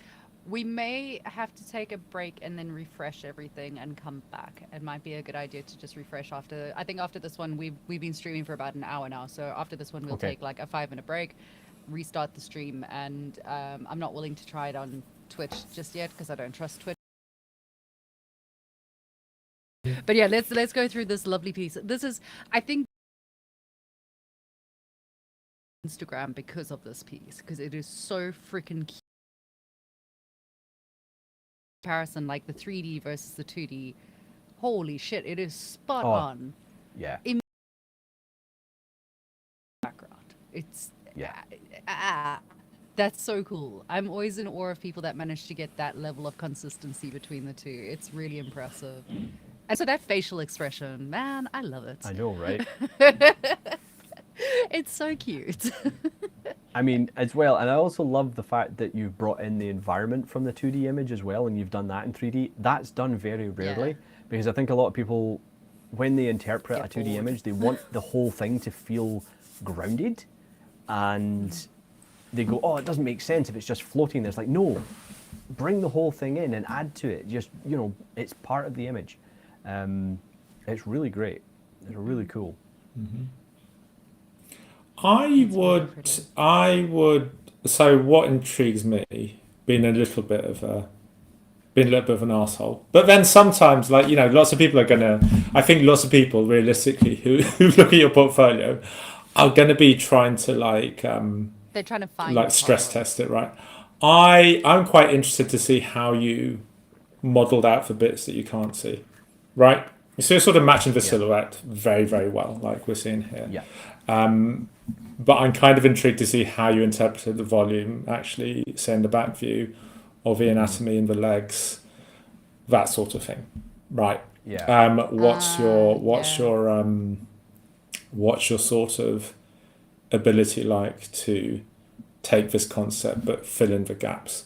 Because naturally there's sort of a disconnect, right, between people who just draw purely in 2D and then how a character artist has to interpret that. And I think, yeah, I think I'd be interested to see how you handled that. Yeah, I just, when you said that, I suddenly looked at the legs and I was like, oh yeah, the two legs are two different shapes. That is interesting. I bet you from the behind it looks really weird. Yeah. Yeah, what we'd like to see is something similar to the way you've done V. Yeah, adding a 360 would be really helpful, because that version of V that you did is full 360 and it's taken from a 2D image. So, and you interpreted that really well, so we'd hope that the same goes for here. Yeah. Having a 3D in it is always, again, like throwing in the marmoset viewport. Everyone likes playing it. Everyone likes seeing behind the scenes stuff. I don't know, like we feel clever getting to see the behind the scenes. Everyone likes to see the work in progress shot. Everyone likes to see the how it was made shots. So don't be shy to include those. Have your beauty shots, have all the important stuff, and then throw in a few of these. Like I often will do a screenshot just of my render screen from Marmoset and throw that up there. I think one of my highest trending posts that I ever put up on LinkedIn was a screenshot of behind the scenes for The Witch doing a render, and it just showed the render viewport of what I was looking at. I had two different cameras set up so you could see two different angles at the same time, and I had expanded on the material settings so you could see all the material settings, and then I just kind of wrote a blurb about what I was doing with it. And people loved it. They love seeing that sort of stuff. So don't be shy just because you're looking and you're like, but it's not the final image. It's fine. People like seeing that. They want to know the dirty side of things as well. Agreed. The other thing as well, Agreed, I want yeah. Agreed. Go out. Thanks, guys. well, nothing to add to that, but I do have to point out the mature content label again. Oh, yeah. I'm not signed into my ArtStation, and that's by design, because I want to see if you've got mature content. Based on the other work that you have here, I would imagine that this isn't probably that mature. It's that you've just labeled it in case it gets flagged, which I understand. But just be aware. We mentioned this last time. And Fuck I think we them. even Get have a flagged. It gives you good content to post about. Get flagged. Yeah. Do it. Yeah, well, I think And we then even write have a an reel on article this about one. it. Yeah. You know, if your mature content label will stop people potentially looking at some of your best work that might get you hired. Yeah. So, right, let's take a look at Beatrice before we take a break.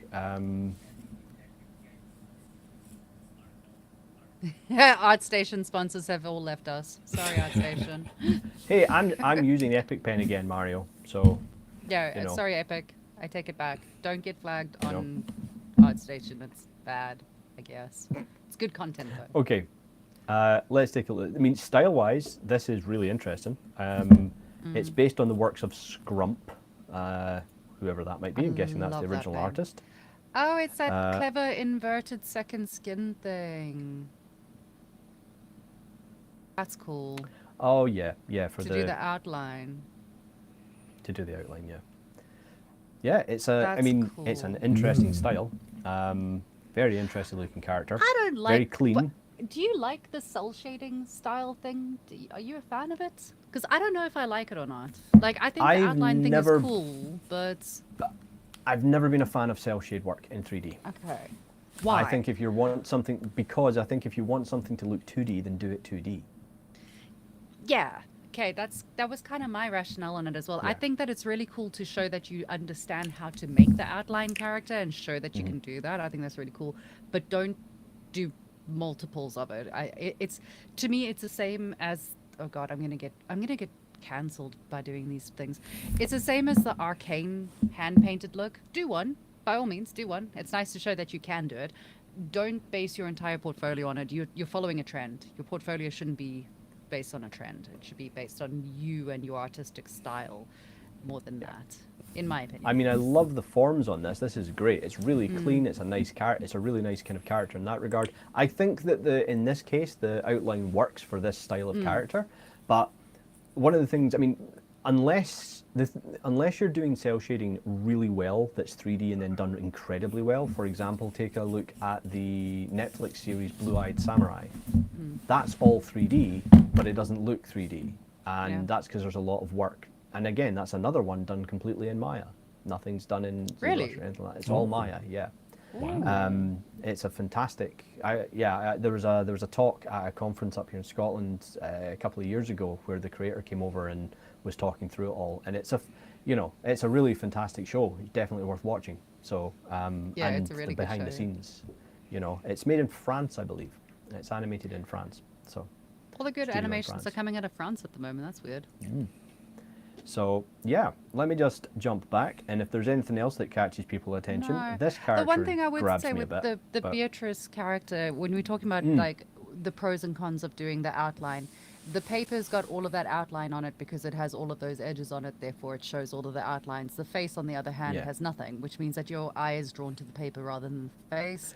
yeah, That's the problem with doing it this way, in my humble opinions. I mean, otherwise, like, I think it looks cool. It looks like a cartoon character, which is cool. It's fun. It's a fun thing to do. I'm glad it got made, but I wouldn't rely on this for other portfolio pieces as a technique. and the only other thing I would say is with the lighting, and I know it's part of the style. The mouth here, right? The mouth area, yes, it just looks weird from this angle. That's why you need the 360, because this line here, it makes it look like a nose, and I don't know if it's supposed to be a nose or if it's just the shape of the mouth. That's the only thing I don't like about Epic Pen. I have to turn it off every time I want to scroll down. Let's pause this. So if we pause this, there, you have the shape of the mouth there. So that's like you know, it's like a cartoon character that's like that, right? But the way I would try and flatten that out a bit more, so you're not getting such a harsh shadow with the lighting, because it makes it just visually for me, it's difficult. That's the only way I can describe it. Visually for me, it's not something that I think is working, but it's a very minor thing. Just in here, just because it looks like there's a peak on the face when it should be completely flat, just to kind of help push that more 3D, sorry, that more 2D aesthetic that I feel you're going for. Stream is fine. Thank you for Firestorm. Thank you. Oh, just being safe. Yeah. No, you're welcome. You're welcome. Okay. Yeah, You're it's you're really welcome. good work. Yeah. And yes, I know that obviously we mentioned about, you know, we're saying about the mature content and stuff, and I get that you're just being safe, and I think you're right to do that if it's what makes you feel comfortable with your portfolio. Just be prepared that, and again, that's just to kind of really hit this home. I'm not saying you mustn't put it on. I'm saying that it could potentially stop people seeing some of your best work. And if it gets flagged, then turn it on. That's a way to do it. If it gets flagged, then you can turn it on. Yeah. What is it? It's always easier to ask forgiveness than ask permission, Yeah. right? I mean, Something like and that. a lot of these, the thing is, folks, and I do get it, because a lot of this online, it's all automated for the kind of rules and regulations. I know, I mean, my own YouTube channel, I got a copyright strike when I was using music from my friend on a video, and they were like, "Oh yeah, you don't own this." I was like, "No, I know, but I have permission to use it." Yeah. Pat, you're So, in so much yeah. trouble right now. I know. It's why I don't use Unbelievable. YouTube anymore. Shocking. But there goes our sponsorship from YouTube as well now. Damn, sorry folks, I'm just terrible. That's it. This is my last review. I'll never be doing it again. I'm taking the Firestorm It's team okay. down with me. We'll put a mask on you and just bring you on anyway. You can be the Just masked, pixelate my face. Masked Yes. 3D the artist. masked reviewer. Then you can give like your honest feelings on things. These are my honest feelings. Pat Unleashed. I feel like the work that's been submitted again has been such high quality work, and like thank you so much to everyone who submitted work for review this time. Again, Yeah. we really appreciate that you trust us enough with your work and you trust our opinions enough with your work. So thank you so much for that. And if you haven't submitted work and you would like to submit work, go and join our Discord community. We have a wonderful community that we've built over on Discord. It's made up of some of the most kind, supportive, caring people I've ever come across. We have everyone from people that have just started working in ZBrush through to people that are AAA extraordinaires. So, and everyone supports each other. Everyone answers questions. Everyone helps each other. It's really wholesome. It's really nice. And yeah, come and join us. Come and say hi there. Share your work. Let us review it if you want it reviewed. And just generally join our community. We're nice people, mostly. Yeah. We apparently have, the stream is apparently working fine good. now. So Amazing. this is good. I did want to address a question that was asked. Since I'm just applying a repeating tiling texture like industrial metal and not baking, how clean do my UV layouts actually need to be? Is a rough unwrap fine as long as the scale is consistent? Okay, do your UVs properly, no matter what. I was waiting for him to just be like, tough to you, UVs. You have to do your UVs. Do not take a shortcut with your UVs.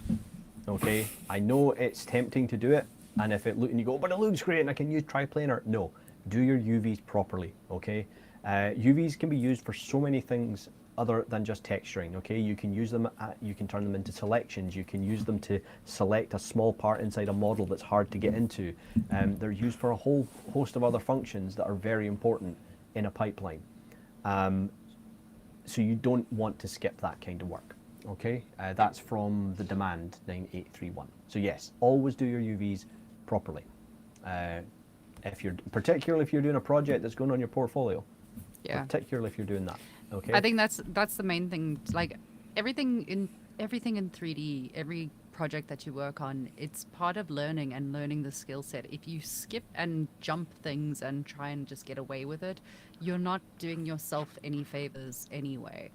The more you do something, the more you do UVs, the more you do retopology, the less of a chore it is, and the more of it's just doing retopology. It's really not that big a deal. I made a joke the other day because I posted saying, oh, I'm doing retopology, boohoo, sad times. And someone got hold of me going like, oh my God, does it never get better? It does. It absolutely does. The first time you do retopology and UVs, it sucks and it's terrible and it's confusing.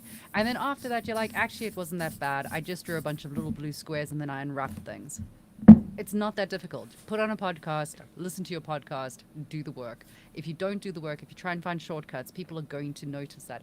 And again, the market is tough, guys. It is a tough market out there. If you're not doing the thing, someone else is doing the thing, and then they're going to get the job and you're not. So yeah, just try and remember that. You're always competing against someone who is willing to put in the time and effort. And also while Robin. you're Word. and while you're retopologizing, if you do a section of retopology, UV map it. Yeah. Do UV map as you go, and then what you'll end up with is a bunch of islands that you can then sew together, and your UVs will be 80% of the way there. So there's always these faster ways to do things. Okay. Yeah. Right. Shall we move on to? Yeah, let's I think go. it's our last 3D. It's our last. Ouch, 3D but person. fair. Ouch, but Sorry. fair. Sorry, dude. And I'm being nice. This is another one Hey. of our locals from our channels. Hey, Philip's And here. he's from Bucharest. Stefan, Philippe. Okay, well, I guess there's only really one thing we can look at. Yeah, so let's look at this. He's new This to is doing creepy. 3D. I love it. It is creepy. It's really good. We like a creepy thing here. Inspired by the skull chalice found in the catacombs of Carthus in the game Dark Souls 3. Concept art found in the DS3 art book.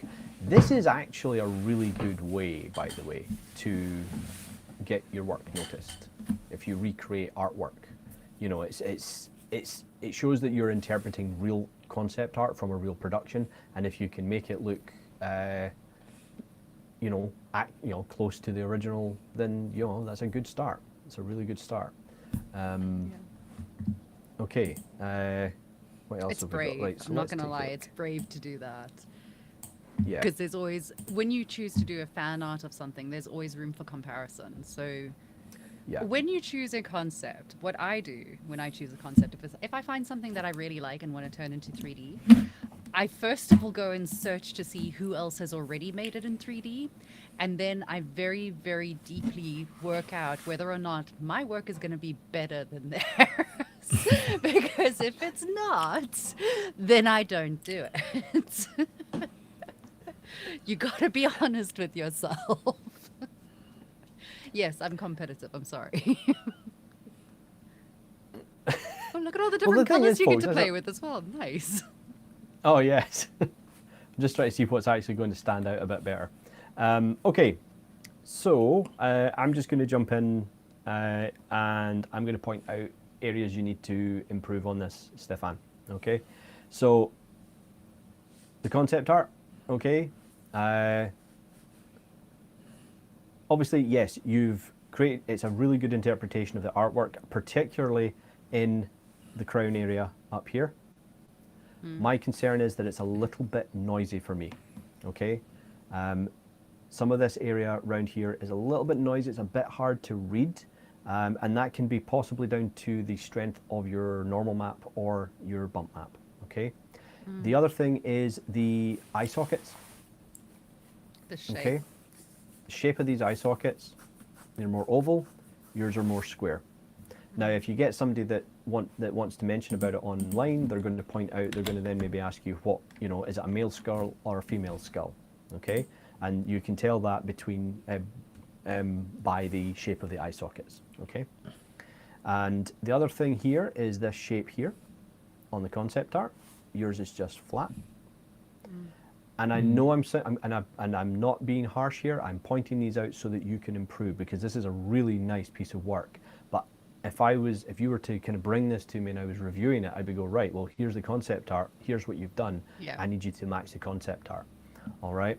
And Yeah, the patterning in the metals is completely missing, which is a big part of it, because you've got to remember that when it comes to something like this, if it was like a hero asset of any description, the sculptures that go into actual objects and chalices generally have like background meaning or symbols or whatever going on in them. So if you could just go, I'll just scuff it up and make it look like it's something there, you're detracting from, again, the storytelling of the piece, and that can be important. There could be a reason why it has the design that it has. Exactly. It's storytelling. This isn't by accident. Like exactly like Heather's saying, this is done for a specific reason. Now, again, the way that the chalice has been drawn in the concept art, it probably guarantee it won't line up. I could do this with each part, and on the concept, it isn't going to line up, right? That's just the nature of concept work. But again, if I'm coming at this as an asset supervisor, and I'm looking at this, I'm looking at the angle here. It's different, okay? We're missing some of that, and there could be a story reason as to why this part of his nasal bone is cracked. It's gone. Okay. Yeah. And then we have this shape in here, and then yours there.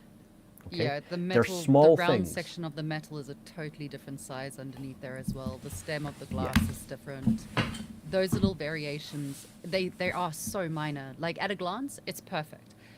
But when you go into it and you start looking at it like this is where you start finding the things that can be improved upon and can be fixed. Well, you also just end up coming up against dead ends when people review it, because you're expecting this like really artistic in-depth feedback, and what happens is you do just get what Pat just said, like match the reference, and that happens in industry. And like I always like to remind just people match that the reference. paying for a concept artist is expensive. Peter is expensive.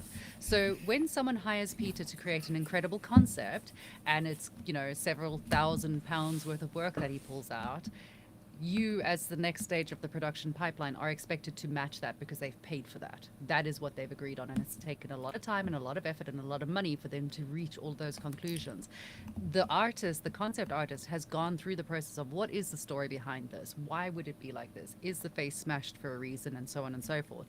They've then displayed that. You, as a 3D artist, your job is to be a 3D photocopier. That is what you are. You don't get paid to be creative. You get paid to copy someone else's work in 3D. My job would be impossible if there was not people like Pete, because I can't design things. I'm not a designer really, and I need somebody like Pete to come in and go, here's this amazing thing I've painted. I've thought about the story. I've thought about how this has all been constructed, and I'm going, right, okay, great, I'll go and copy this then. Yeah, exactly. So it always fascinates me. Like 2D artists, I swear, I have so much respect for 2D artists, because they have to actually think about what they're making. I just look for a pretty picture and go, I'm going to make this. And then off I go. They have to actually work out why it exists. Absolutely. It's such a chore. It's such hard work. It is So hard. However do I do it? How Why do you do it, Peter? It's Come on, like working on an oil rig in the burning sun. It's I can imagine. such a chore. It's It's so real dangerous as suffering. well. It is. It is. All those sharp pencils that are around you at all times. Absolutely, My God. absolutely. I mean, like, thank you for your sacrifice. Thank you. Yeah, That's the you're last welcome. You're That's the welcome, last guys. time I compliment you ever. So you know. So okay. the rest of the render is really, really stunning. I do think that the bone texture could have had a little bit more in terms of like shine to it. It looks a little bit too rough. Like, Yeah. it needs a little bit more shininess. Again, And because I would- I feel like as a goblet, it would have been held, and there would have been that Yes. smoothness applied to the bone over time as well. Yeah, variation of actually. I'd be also interested to see what the actual chalice looks like in the game. I'd like to see what the original would look like. But Oh, producer's got a oh, link. great, yeah, Producer's got a link. great, thanks, Mario. Fuck yeah.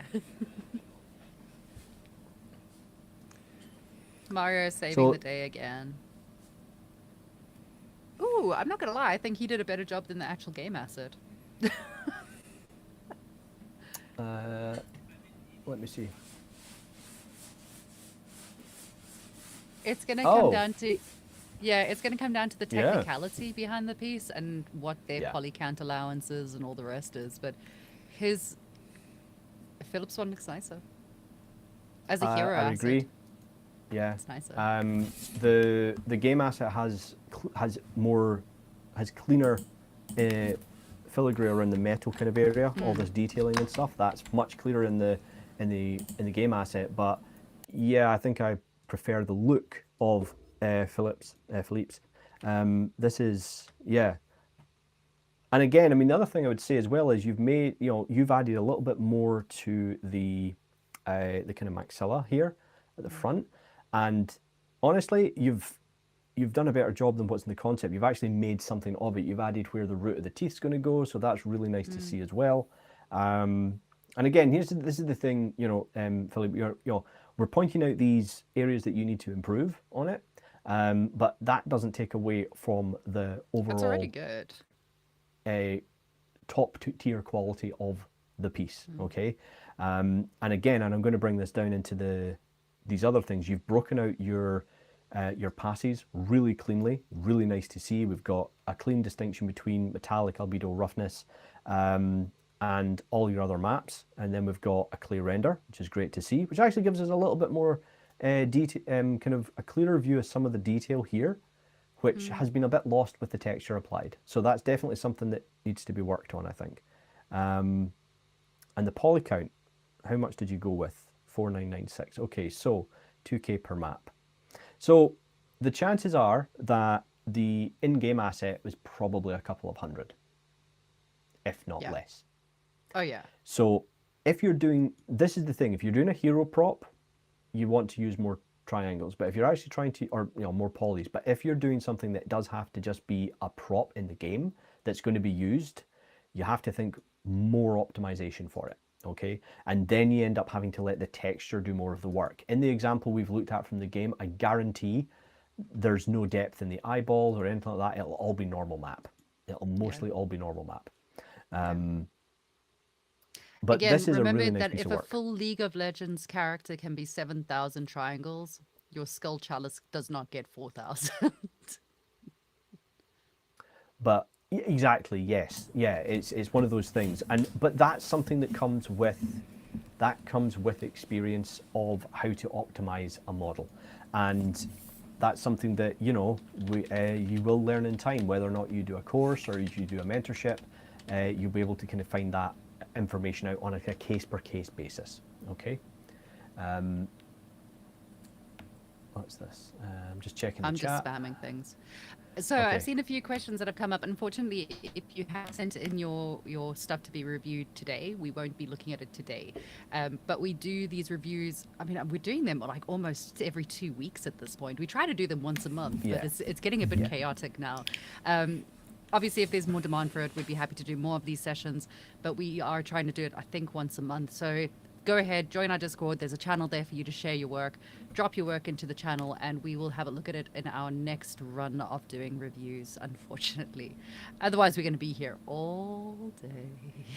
Yeah, because we actually have I don't think we'll be able to get through all the ones that were submitted No. even on time today. I'm afraid, No, folks. So we're taking a lot of time on them, which I kind of like doing. I would rather do less and then give better review sessions with them and Yeah. get to talk to them a bit more about the work that they've submitted. uh, I gotta trying to say, think. his presentation is really, really nicely done. Like, even the way he's Oh, yeah. labeled everything and given, like, the labeling that he's used for it is really, really professionally done, really nicely put together. Don't ever underestimate how doing a nice presentation of your presentation is going to count as well. It elevates you into the next level, the next tier. It looks a little bit more professional and intentional than if you just slap up a bunch of renders and hope for the best. yeah, Which is what I used to do when I first started.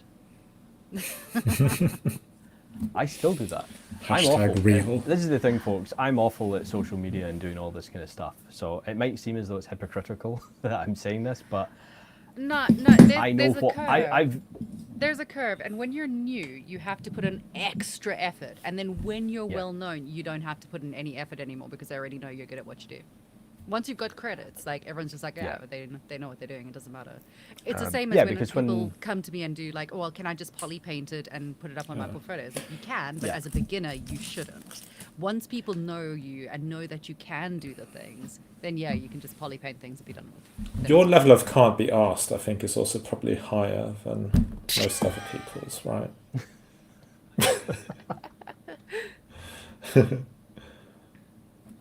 Mm-hmm. Mm-hmm. The voices are speaking to us, people. Just hold on. It's like, oh. It's like a solid. Oh, I see. Okay. Ah, So that's Mario interesting. has, yeah, from the top. Yeah. Mario's made a point. It doesn't look as though there's enough depth in the chalice to One second. hold something. It looks like it's made of bone, Rock. when bone is porous. So what would be quite Oh, cool. sorry.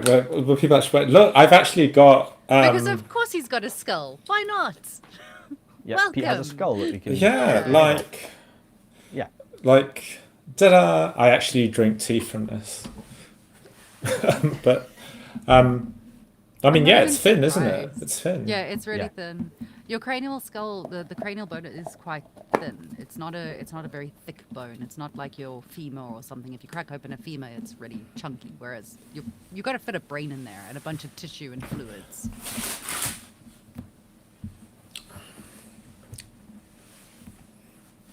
Mm-hmm. Okay.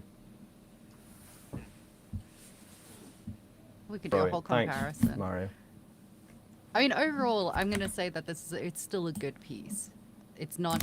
Oh, it's an excellent piece. Yeah, And don't get as me a wrong, it's an junior excellent piece. artist, as the first piece that they've put up onto their portfolio, if I was looking for a junior artist for props and they submitted this, I would put them into consideration. Oh, 100%. Yeah, that's the thing, Stefan. This would, if it was me, you would definitely get an interview. I would interview with this and work of a similar ilk. I would like to see more varied. I would need to see more work in your portfolio than just this one piece. But this work would be good enough, like Heather says, for someone to speak to you for a junior position, I would say. Yeah, I think so. Absolutely.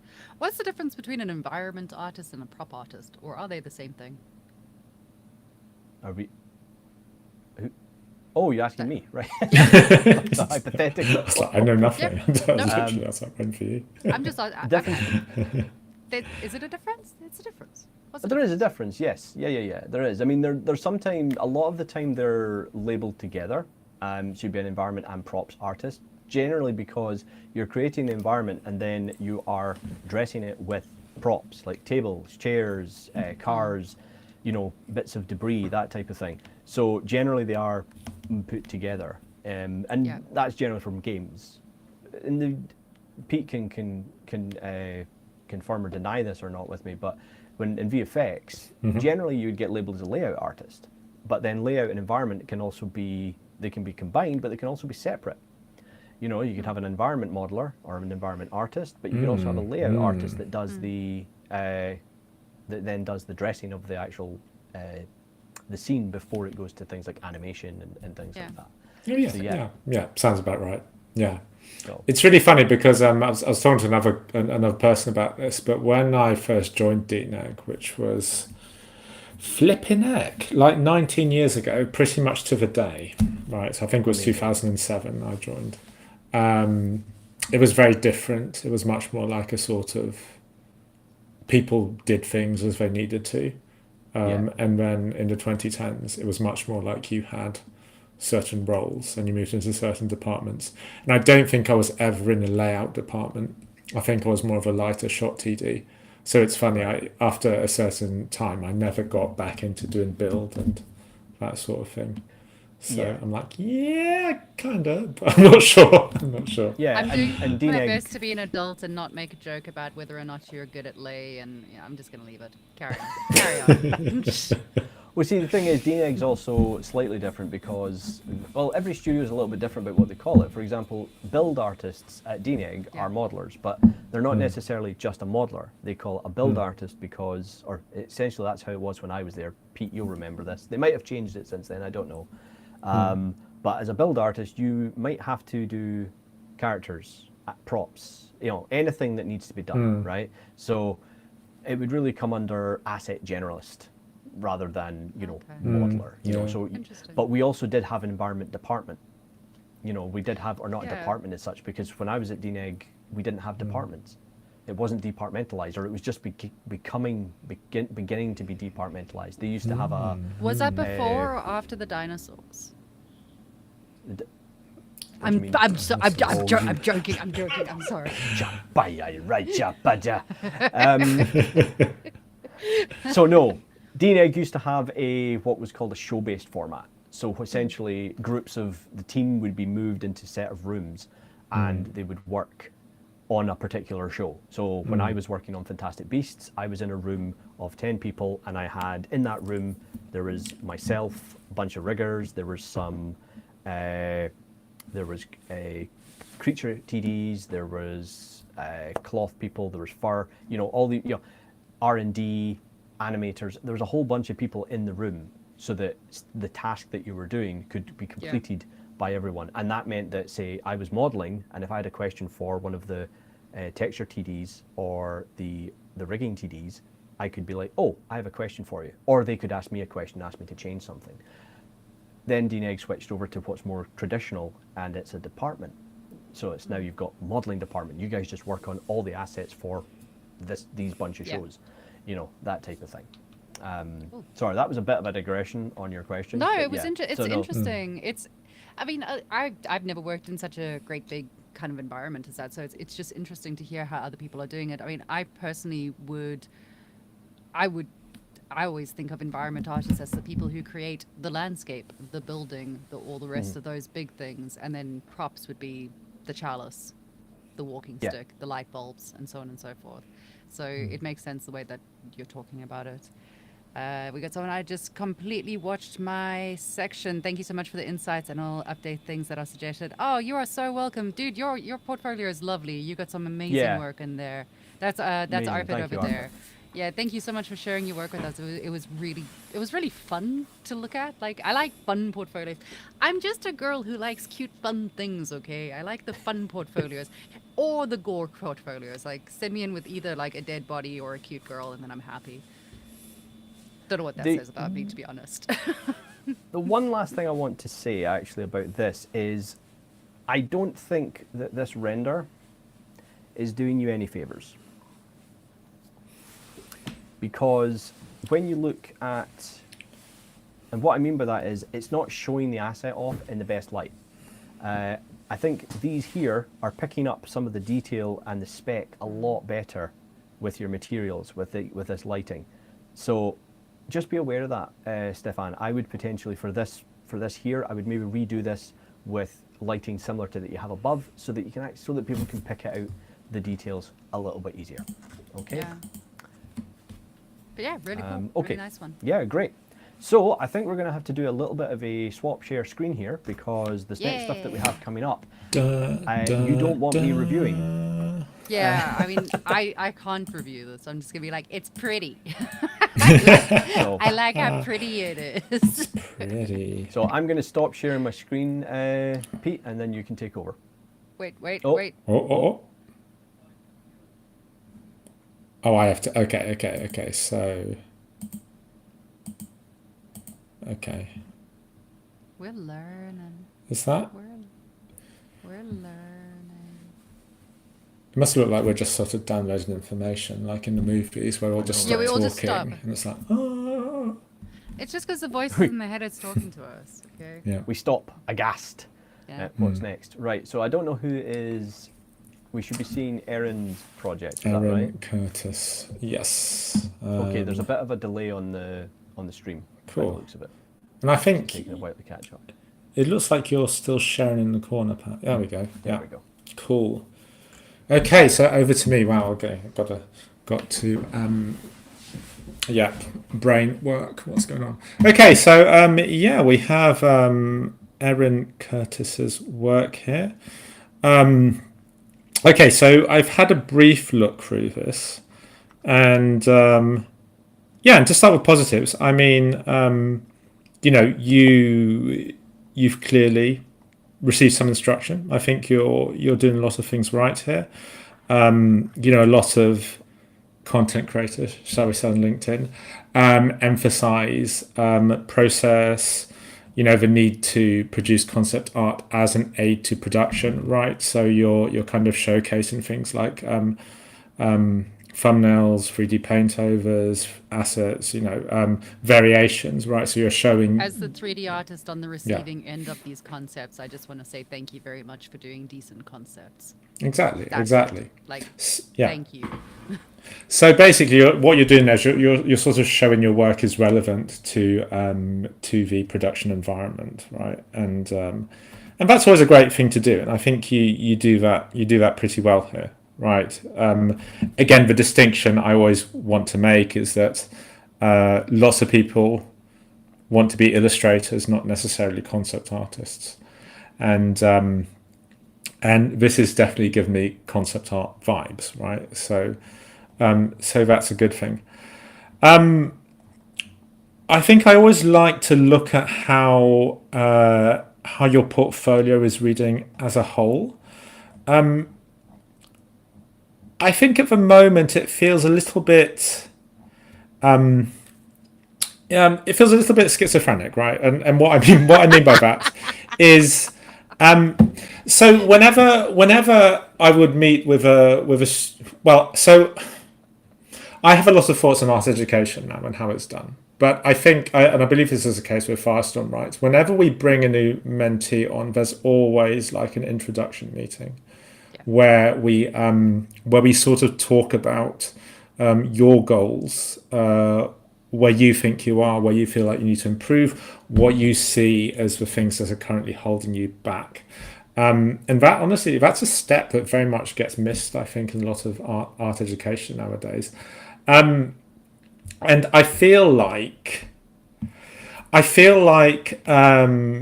just looking at your work here, I feel like if we were to have that meeting, there would be some insecurity there. I feel like you wouldn't be entirely sure about the direction you were going and what you wanted to do, right? Which is obviously why we like mentors and people to help you sort of discover that. Yeah, I feel like this is it's a very similar experience to what I had when I went through a school for my art education, because a lot of the times they give you a very broad spectrum opportunity to learn everything.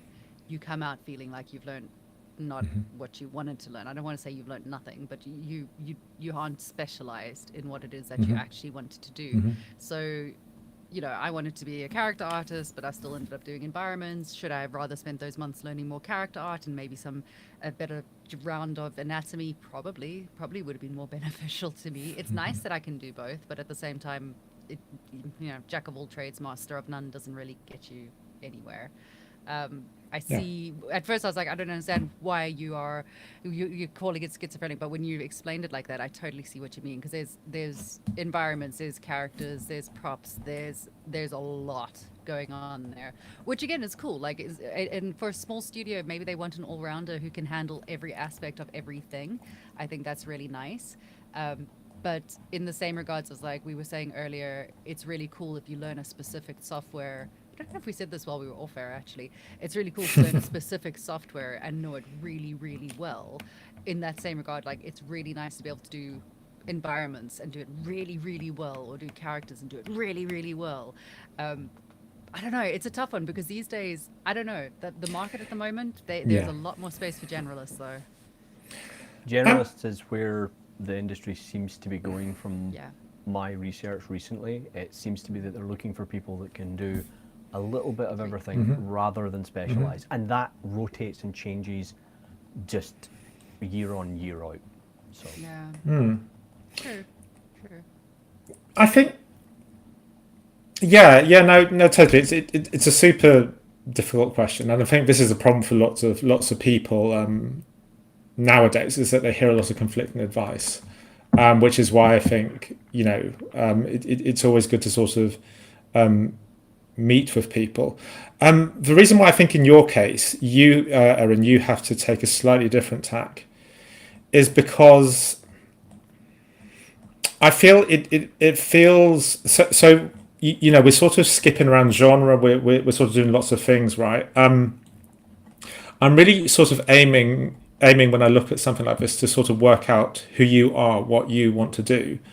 I think that there definitely is a way you can arrange your body of work so that you look like a good generalist, right? And I'm not sure this is it. I think this kind of just feels like we sort of don't know what we're trying to focus on here, because we've got environments here, but this looks like it's moving into sort of more of a kind of like viz dev kind of direction, and then we've got the 3D painter, which is very relevant to concept art. We've got a character here, and then we've got props, right? So, and then we're sort of going back and forth across genre, and I think maybe genre is a sort of I think while you might cover say environments, characters, and props, I think the whole sort of stylized versus realistic versus horror, I think that maybe is another that maybe you have to sort of choose a lane there. But I think also looking through it, that's one of the diagnoses I would make. But the other thing is, and again, trying to take this the wrong way, because I think it might sound quite sort of damning, and it's not meant that way. So that was very dramatic. Peter's very good at saying things that cut to the core, really. But it's like, it's not done with ill intent. He just doesn't mince his words. It is a bit like I don't know, and again, this is going to vary depending on what you're, who's looking at portfolio. I think other people are going to have different opinions of this. I don't know, looking at this, what brings you joy, and what made you get into it in the first place. And yeah, you're going to hear lots and lots of great, valid advice for portfolios. But I think one of the things, I think a recruiter definitely looks for in a portfolio is this person going to be a good fit, right? It's one reason why they're not going to hire you if you're, say, like a completely different style. It's because, okay, they're an amazing artist, but I sort of don't want them to be miserable from me forcing them to work in this other genre that they don't really like, right? I think people are looking for like, oh, I reckon this person will be really happy to work on what we've got cooking here, and I think from this, it's hard to get a sense of what you like and what you're enjoying about art and what you kind of really want to push, and that's so it's not a bad problem. I think you just need to have a sort of honest conversation with yourself and bounce some ideas around. but it's like it's sort of two things. So one of them is what we've just talked about. It's all in these sort of different ideas. It's like, well, what do you want to do? But I think it's also kind of reflected in the in actually the artwork that you're doing here. This is a pretty competent environment piece, right? It's nice, right? Same thing here, right? It kind of does what it says on the tin. At the same time, I'm not seeing that extra touch that really makes me think, that's really going to sort of stop me and make me go, oh, okay, wow. I think there's something here. I want to see what else is going on there. So what would you add if you were going to work on just that piece, so sticking just to that one thing? Yeah. What would you add? What would be So the it's thing that makes you stick with it? it's a sort of, I think it is a technical thing, right? So if you're focusing on these sort of environment pieces, that's pretty much just like a still. It's like a sort of snapshot of an environment. So for stuff like this, I've got this song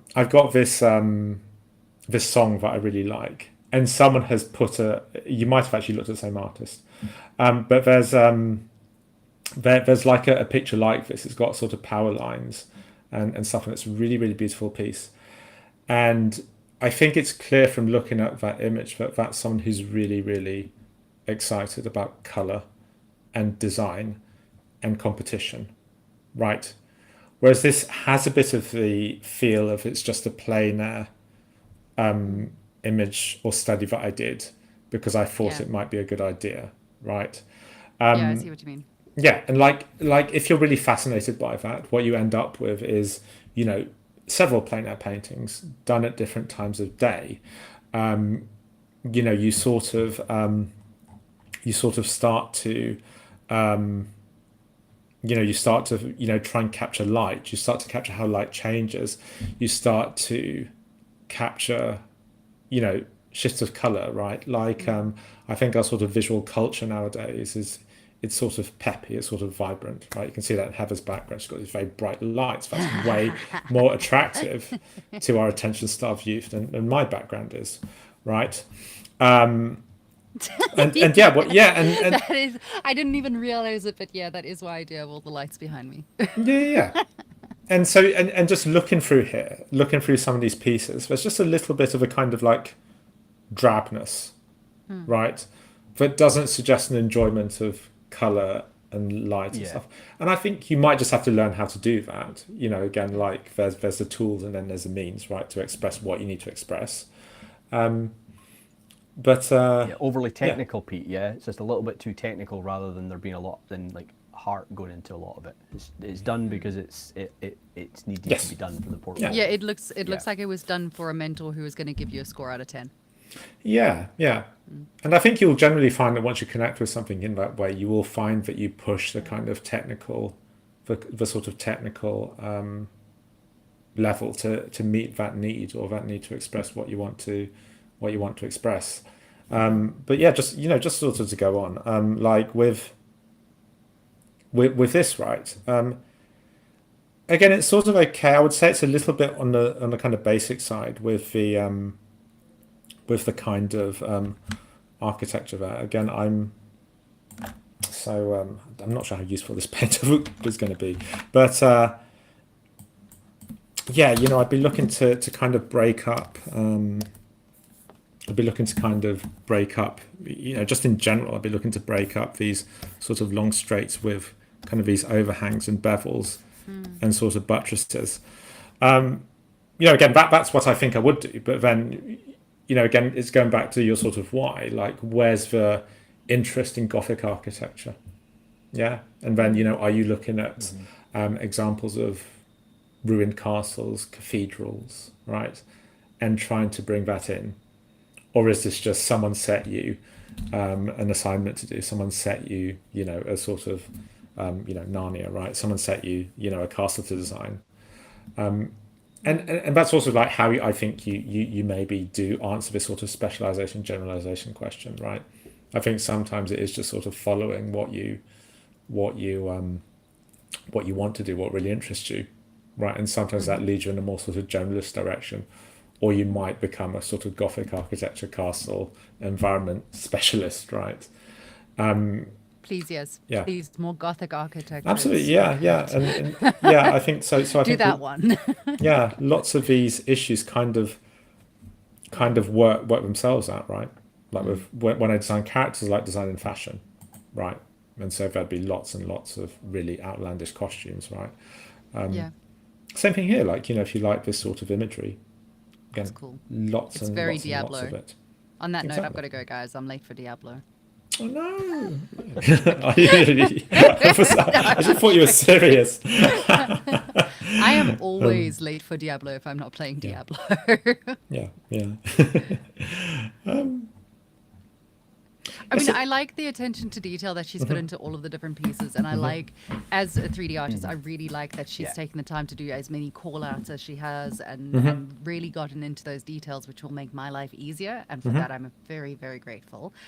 But I Yes, see what you yeah. mean, where it does feel like a lot of these pieces were done as a checklist of your teacher said you have to do the thing, so you did the thing, as opposed Yeah. to, man, I'm so into plants, let me draw a whole pile of these really cool kick-ass environments with plants that make me happy. It's weird how right you are, because it didn't even occur to me until you kind of said it, but yeah, the passion and the love doesn't shine through in this, which is weird because she's obviously an incredible artist, or they're an incredible artist, and sure. they have a lot of talent. There's a lot of precision that's gone into it, but nothing in here is screaming, oh my god, I love this thing that I've done. Yeah. Exactly. You know, because you're doing so much right here. Like, I love your branding. This is great. There's, again, like when I look at a piece like this, I just kind of want my first thing to be like bam, right? Yeah. I just want it to hit me, and then I sort of know what you're about, and then it's just like I'm finding out more. You know, so I think for something like this, it's a similar sort of thing, right? It's very sort of grey. It's very sort of drab. Of course, like if you're doing concrete and metal, you are going to have some of that. But you need some kind of like color accents in there. Like you need some hazard stripes, some tribal flags in there, just to provide that color accent, right? You can have more muted color schemes, but you always need kind of that standout something. flash of color just to kind of activate the whole thing. Okay. Yeah, and That's really interesting. Yeah. Peter, this is Yeah, really, it's really it's- interesting listening to you talk Yeah. about this. You're so knowledgeable. I know that's what I was thinking. I said I I- wasn't gonna compliment you anymore. I take it all back. Yeah. No, that's the thing. Like to echo what Heather said. I mean, I would come at this from a 3D artist and go, "This is great. I've got lots of detail that I can work from." Because for me, I take the emotion away from it because I'm like, right, well, I need to make this into a workable model in 3D, and I have to. And one of the great things about this level of detail is I have less to work out. Because that's one of the downsides of being a 3D modeler sometimes, is that you're given a concept and then you're left up to make it work in the real world, technically, or work in a 3D dimension. So that's helpful. But it's really interesting to hear that kind of approach to it, because it's not something I'd considered, but something I'm going to look at now when I look at 2D portfolios. That's really good to know. It's something that honestly, it's really interesting doing this with you guys, because the next portfolio review, I shouldn't warn you this far in advance. Next portfolio review, I'm going to put all of our portfolios up for review. Oh And- no! Well, actually, Oh, that'd be yes. interesting, actually, because because there's so much advice we're giving here, and I bet you we haven't followed it. Oh, I definitely haven't. And I think no. it would be really interesting actually to sort of explain Oh, that, God, it's because gonna hurt. yeah. It's gonna hurt so Yeah. much. Yeah. I mean, so I'm glad like you two are saying all those things, because I think Erin, if you're there, it probably just sounds like I'm being super like harsh, and that is the thing that you've done right here. Like you've sort of ticked all the boxes, which is great. Like we want people to do that, right? You don't want someone to join your studio like, I'm just being creative and I'm just going to do whatever the fuck I want, and you know, modelers, production be damned. Like that's super annoying. So you know, you're actually kind of like what I imagine lots of people. So I'm guessing you're kind of like after you've done a sort of degree. I'm guessing. I don't know. I'm not actually sure. But I'm guessing you've finished off a degree, and you're now sort of trying to find your way out of that. I think honestly, it's a sort of very common story. It's like I ticked all the boxes. I did what was meant of me, and now what, right? Yeah. And I think it's important because it is super hard out there. I've mentored people who are I honestly would put in a sort of generational talent level. Like they're so good. Like honestly, the most amazing artists I've ever met, fucking struggling, right? Yeah. And I think this is why, like, I know, like, when you're struggling to find a job or doing something, it's like, well, talking about personal voice and your why can seem, very trite and like, well, I'm trying to put food on the table here. But it is important because if you are just ticking boxes and doing what you think is going to be meant of you, I think most people are going to really struggle to stick with it. And if you're trying to break into the industry now, you really, really need to stick with it, even when lots of things I imagine are saying to you like, maybe now's not the time, right? But you kind of need to keep going and keep sort of being curious about what you need and what you need to fix. And yeah, that is kind of it. Yeah, it's also just like, how do we bring in the design element? I think if I was to just make an overall sort of more objective critique, it's just missing that sort of design. Yeah. I think lots of people sort of play games and consume media without really realizing what's happening there. And like, would you like to play this particular level, right? It should almost feel like an adventure playground, right? You should be like dying to jump in there and explore. And I think if you look at things from that lens, actually, you'll see where that disconnect is. And then it's also something you can fix. Like, these are design theories, and even just like combining different materials, right? That's like a very basic thing that you can do to like make things look more playable and more exciting. Mixing in color accents, again, that's a very objective thing we can just get in there to get your work having that sort of pep and appeal, right? Yeah. Yeah. That's really interesting. Really interesting. Great review. Thank you very much for that, Peter. That's very insightful. brilliant. No worries. Have we got no more? worries. We got another one? I Keep think there's going. one This is it. more. I'm We got learning from this. One Go. more. We got one more? One more. Yeah. So I think there's Lucas. Okay. Yeah, Lucas. Yeah. So let's scroll through the whole thing. Yes, I think your drawings are great. And I think As a 3D artist, I hate you. Why? Okay. No, Go on. I'm it's- interested because as I a know 3D nothing of artist, this. I was just what I was watching. No, it's really cool. They're really nice drawings. Mm-hmm. They are not concepts. They're nice illustrations. Please don't try and make me model that. It's a pain to do that. When I look for a concept, like an actual concept to work on, you want something that's going to show you the back, the front, the sides, preferably in an A pose. Please don't put it into a cool pose because I can't figure that out. Oh wait, he does have back and front. He does. I Oh, take well, it that's back. okay. Yeah. Okay. I take it back. I revoke my previous statement. I thought it was going to be one sheet was just one dude. That's amazing. Okay, I love you again. This is what we're looking for. Actually, I take it A back. breakout for the arm on its own as well is kind Yes. of nice to see. That's quite rare. Taking limbs that are maybe asymmetrical and saying, right, well, let's break this Yeah. out. That's again, this is from a modeler or a kind of an asset perspective, but yeah. Man, I'm eating my words so harshly there. I take it all back. I just saw like multiple things. I was like, no, please, God, don't give me a bunch No, of but it things. makes an important point, right? I mean, like, yeah. But this is cool. Yeah. This is nice. Like, and having that breakdown where you've removed the arm so that you can actually see what's underneath there is, oh, thank God for that. The amount of times that as well, I take an illustration and model it, and then it'll give you the back and it gives you the front, and you're like, cool, look at this. It's a concept and it works. And then when you actually model it, you realize the back and front don't match up. And like there'll be like a thread, there'll be a belt or something that just goes missing from the back view. And Yeah. Just doesn't go round. Just help me to help you. Oh, walking puffer. what- Thank you so much. What happens is Yay, I'm you're going in through chat. that and I just decide I can't be bothered, and then you don't realise like the ripple Yeah. effect it has. Like Heather now hates you. Yeah, from thanks afar. for Oh, do we that. do we have Lucas in the chat? Is that We who do, Walking we Puffer is? do. Oh, brilliant, Yeah. amazing. Amazing. Oh. I'm sorry for saying that I hate you. I don't hate you anymore. I hated you for like a split second, but now I don't. So Cool drawings, man. Cool drawings. What's life without whimsy? sporadic outbursts. Yeah. Yeah, I suppose. Yeah. No, but I I mean like that yeah. you've explored different characters to begin with, and then settled on which one you were going to flesh out into like a big thing. Or did you do all? I haven't looked at this yet. You can tell I haven't looked at this yet. Like, did you do all of them? Are they all broken down? Oh, there's more. Yeah. There's even more. I yes. I like the Scully dude. I'm a sucker for tribal Scully guys, man.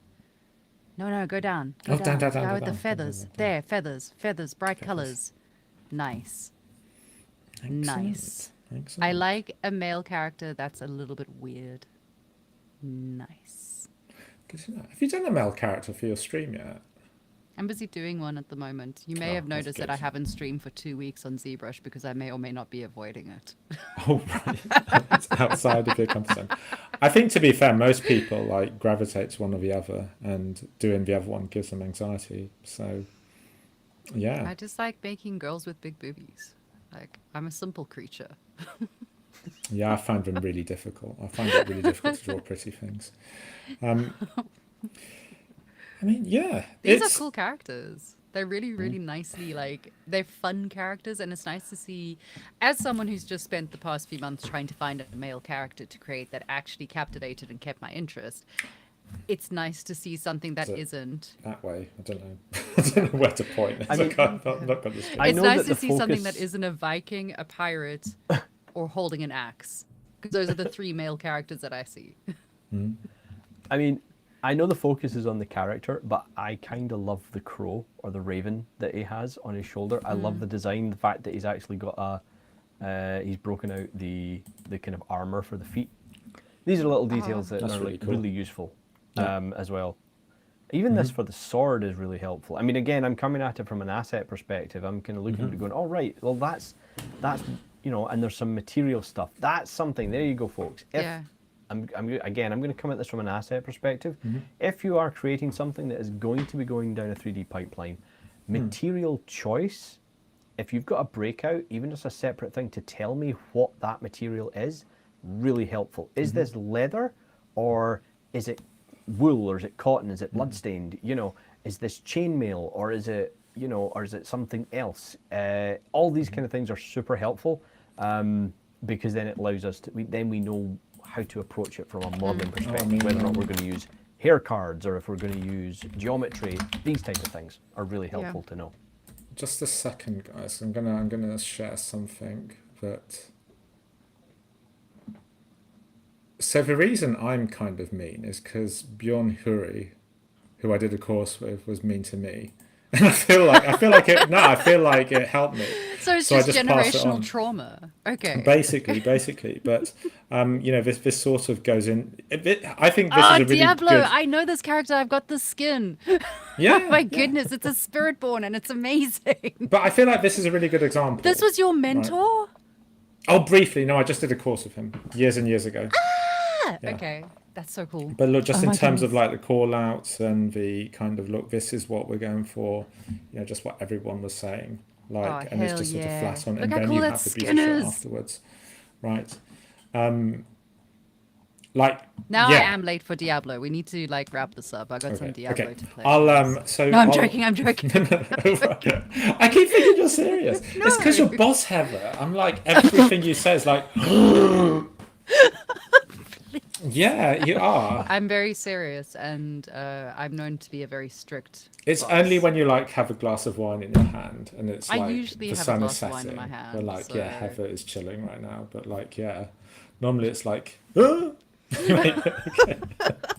I'm so happy to know that I cause anxiety in people. That's lovely. it's a good, That's it's a good nice. trait to have. I think it's useful. It's useful, but it's like, Pat's expression just like, oh, Jesus. but like, you know, we were talking about what do you like, or what comes through in your portfolio with the previous review, and it's obvious from this. Okay, you like doing historical costume, right? Yeah. And it all has this it all has this feeling of being well referenced, right? And it's obvious, like, okay, this is what you do. And I think it's also not, another thing that sometimes comes up, and I think I definitely experience this myself to some degree. But it's like, if you're going to work for, say, like a AAA studio, you kind of don't want to be doing designs that are too outlandish, right? And I think if your sort of modus operandi is to go really outlandish with your designs, if that's what gives you joy, you sort of got to consider whether you're going to be happy, like applying for a studio where everyone is saying, no, just make it historically accurate, make it realistic, right? So, if you're doing this sort of thing that's like historically based, but it's got this air of realism, that kind of sets you up very well for a lot of like historic AAA games, right? I think it's quite a sort of smart lane to go in, and even better if it's like what you really like to do. But yeah, I know I said, like, this is the problem, right? Every piece of advice is sort of countering piece of advice as well. But yeah, sometimes if you go too idiosyncratic, and if you go too much like, oh, I'm just going to be wild and outlandish and do what I want to do, that's all well and good. But if the predominant culture is, say, a little bit more restrained, then you might have trouble fitting into that, right? So all these sort of balances that you have to strike. But yeah, just I mean, you sort of heard it from the guys as well. Like I'd be sort of pretty positive about this. I dig it. I could Yeah. see these being used as Diablo skins. Honestly, they would fit right into that world. Yeah.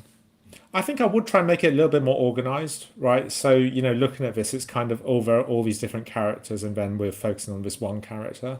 I'd maybe just organize your portfolio items so it's like, okay, we have this nice painting to really grab the viewer's attention. We have the iterations, we have costume variations, we have the orthographic, right? You just sort of organize a bit better, because I think from here, I'm guessing you put this up here because it's probably the most impressive page, but it does mean that we're sort of what we're looking at here, I was right? not expecting to see if I was Exactly. recruiting There you go. Yeah. and I was recruiting for a character artist that was going to design characters for me, and I opened this, I go, oh, for God's sake, and I would have just skipped it.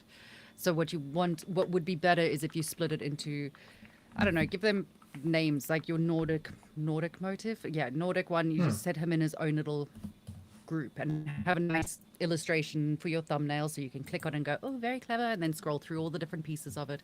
It makes it easier to split it up a little bit rather than just bundle it all together, I suppose. Yeah, and your portfolio could definitely do with more like things in it, I think, rather than putting them all in the same thing. Yeah.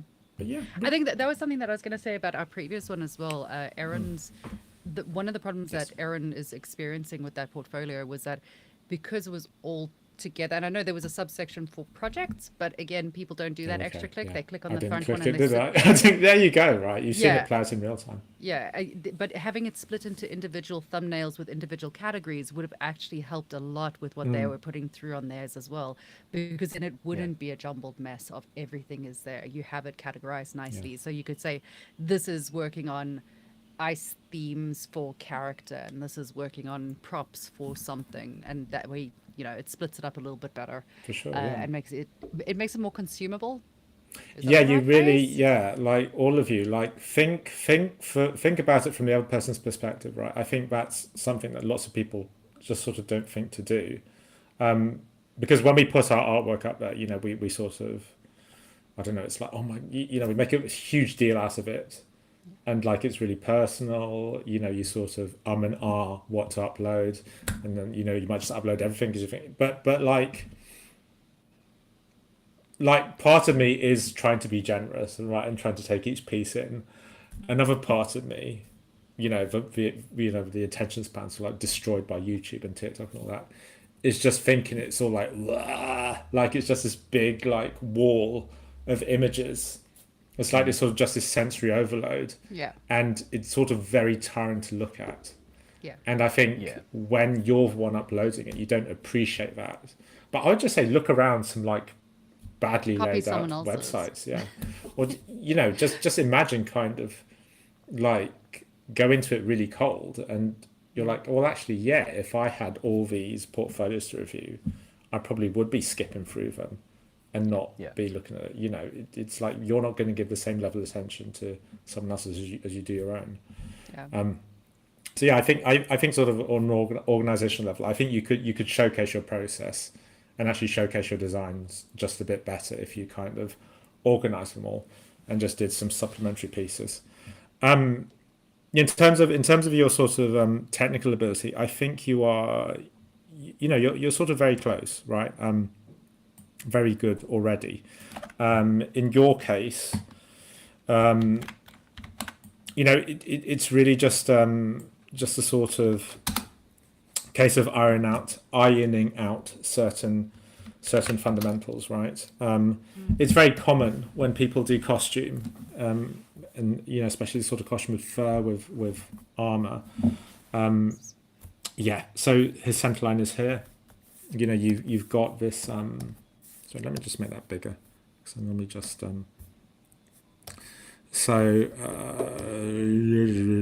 is that brush I need? Okay. So your center line is here, right? And, big furs and stuff like that. This is quite a sort of flatly profiled shape. It kind of would need to be doing that. And you need to think about how this, it's feathers, is it? But you need to think about how this sort of collar and ruff is going to be constructed, right? And what shape it's going to make. We need to feel that there's this volume underneath it. Again, that also has to take into account that volume underneath it. All the armor there, again, it's fairly common not to like sort of vacuum pack it to the arm. It needs to have this idea that it's sort of sitting on top of something. You'll be amazed when we convert something from 2D into 3D. It's always a bit of a pain in the ass where, because we do work with volume and you can't escape it, you'll suddenly have something that's got multiple layers onto it, and then when you put it into 3D rather than 2D, suddenly it's like that thick rather than sitting up against their skin looking all sexy and niche. Like it's there is volume involved, and it's something to be aware of. Like if you want to elevate yourself a little bit more and endear yourself to the rest of the pipeline, absolutely think about those things. Exactly. It's the easiest way for you to keep your job, guys. It's like always be thinking about how to make the next person's day a little bit better. Because if you do that, they'll like you and they will vouch for you. And that's how you get to stay with the team. It's true of everything. You need someone to be in your corner and say, they do this really well. No, don't fire them, right? Because the people generally making the firing decisions know jack shit. So, I mean, that's actually, that is valid. That is 100% valid. I know that when I've had to do things along those lines in previous roles and previous jobs, it has also come down to how they are interacting and behaving with the rest of the team and what the rest of the team has already said about you. So be aware, and be aware everyone talks about everyone in the workplace. People scandal, they gossip all the time. Be the person that they gossip about positively, though. Yeah. Now I'm scared. Oh, Not because of Firestorm, because of other jobs. Because of other jobs. I gossip about you all the damn time. I'm like, did you know what Peter said to me today? Well, it's all on video, so. I just saw the comment, recruiters have like 300 people to review, they're not giving more than 30 seconds. Absolutely. Can 100% guarantee that is correct. 30 seconds, you're lucky. 30 seconds means I like you. Totally. Yeah, that's a compliment, isn't it? Make sure you're sort of giving volume, you're constructing stuff fully. There's sort of some minor like head construction issues that I think you could sort out. Again, that wouldn't be particularly in depth. You've got the action shots of your characters, right? And he's obviously making some sort of action. Even someone standing straight on, there's got to be some kind of feeling of weight and gesture. And if I was to make another sort of big criticism, it would just be that you're sort of your characters feel a little bit stiff. I think The you Roman probably one's just good. need to Just to like him. argue. The Roman Yeah, one's nice. That's got nice movement and a cat. yeah. He's also like kind of doing that. Yeah, and when you sort of fully commit to the gesture, your weight should probably be unbalanced. So kind of something a little bit more like that, right? Because then we're introducing some sort of asymmetry there. And then, when we transmit force through the body, right? Again, you've got these very sort of straight torsos. Like, it's a very, very expressive part of the body, right? So we talked about contrapposto, which is kind of that, right? When you're doing that. That sort of David, but exaggerated and sort of slouching more. It's really funny, but if you go to a station or anywhere where people are waiting, so they're sort of striking these like standing poses, it's very rare that people just sort of stand there in like your sort of T pose, right? They'll often shift their weight to one side, or even if so this pose here, okay, he's balanced, but if we looked at it from the side, he's sort of being very masculine, right? He's doing this really strong pose. You'd probably find that there's like a sort of forward curve in the like torso there. He's probably like projecting his chest forward, and then the hands are sort of going back, right? And you need that sort of curve backwards, otherwise it doesn't really work. So from here, you're kind of wanting to bring a little bit more of that in. I think I'm sort of exaggerating, maybe a little bit too much, but just see you kind of want to introduce a bit more rhythm, gesture into your work, right? And you've got extremes here, like you get some artists who really, really turn that up, some who really like to be a little bit more subtle. But I think you could do with some practice in sort of how to unbalance a figure and how to pose a figure and create a convincing sense of weight. Again, like the overall impression that you have here is really good, right? I think this is just a little thing that, like you would sort of want to tick. It's a fundamental that you kind of want to dominate completely, and then it just sets you up nicely to do whatever it is that you need to do with your career, right? I often find like gesture, it is the thing that sort of gives life to your image, right?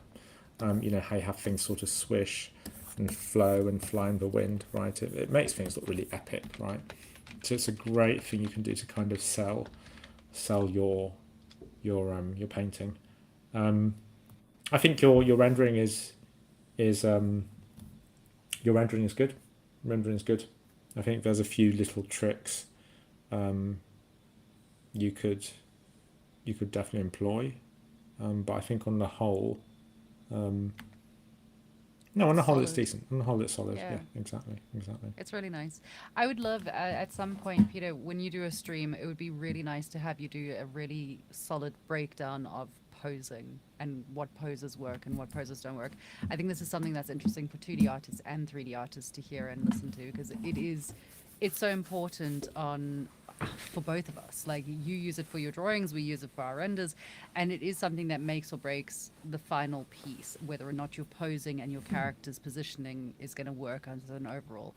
So I would love to go and do an in-depth session with you on that. That would be really cool. Really That'd be fun. cool. Yeah, I could definitely go more sort of educational. Yay! Yeah. Teach me. But, Teach yeah. me. I love it. I have the best job in the world, guys. I get to make pretty girls with big boobs. I get to make dragons, and I get to hang out with people that are absolutely insanely, incredibly talented. I get to talk to my art heroes on a daily basis. I had no idea when I changed my career that I would be in this position, and I am so, on a daily basis, grateful and humbled to be able to have these conversations with you guys. It is such a blessing and such a privilege to be able to rope two of these incredible artists that have their names on these amazing films and amazing TV series. Like, you are so well known in the industry, and little old me gets to just hang out with you and poke you and make fun of you and stuff. It's fantastic. I'm so grateful that you come and you share your knowledge with everyone. I know we have loads of people that come and watch these streams and come and hang out with us. And genuinely, thank you so much for being willing to give your time. I don't pay these dudes. They do it for free. They're doing it out of the kindness of their heart. So thank you so much for coming on and helping people progress and helping people with their careers. It's so wonderful. And I know that when you first start out, just having that extra step and the little person that pushes you and goes, you can do better, here's how we can do better, it's so important. It's so important. So thank you both for taking the time to do reviews, for doing streams, for hanging out with the community, everything that you're doing. Like, you make Firestorm what it is. So thank you very much for everything that you do. Oh, thank you, Heather. Thank you very Our much. pleasure. I think you're okay. Like, you're all right. Well, thank you for giving us the sandbox to play in. It's a lot of fun. It's Yeah. nice. Yeah. I'm so proud of how Firestorm's grown and developed over time, and it's been such a nice experience. I'm really enjoying how things are developing. Also, since this is my marketing moment, everyone, you ready? Hold on, crack knuckles. Right. Don't forget to join us on Discord, where you can hang out with these incredible artists and others in our wonderful community full of artists and people who are interested in art.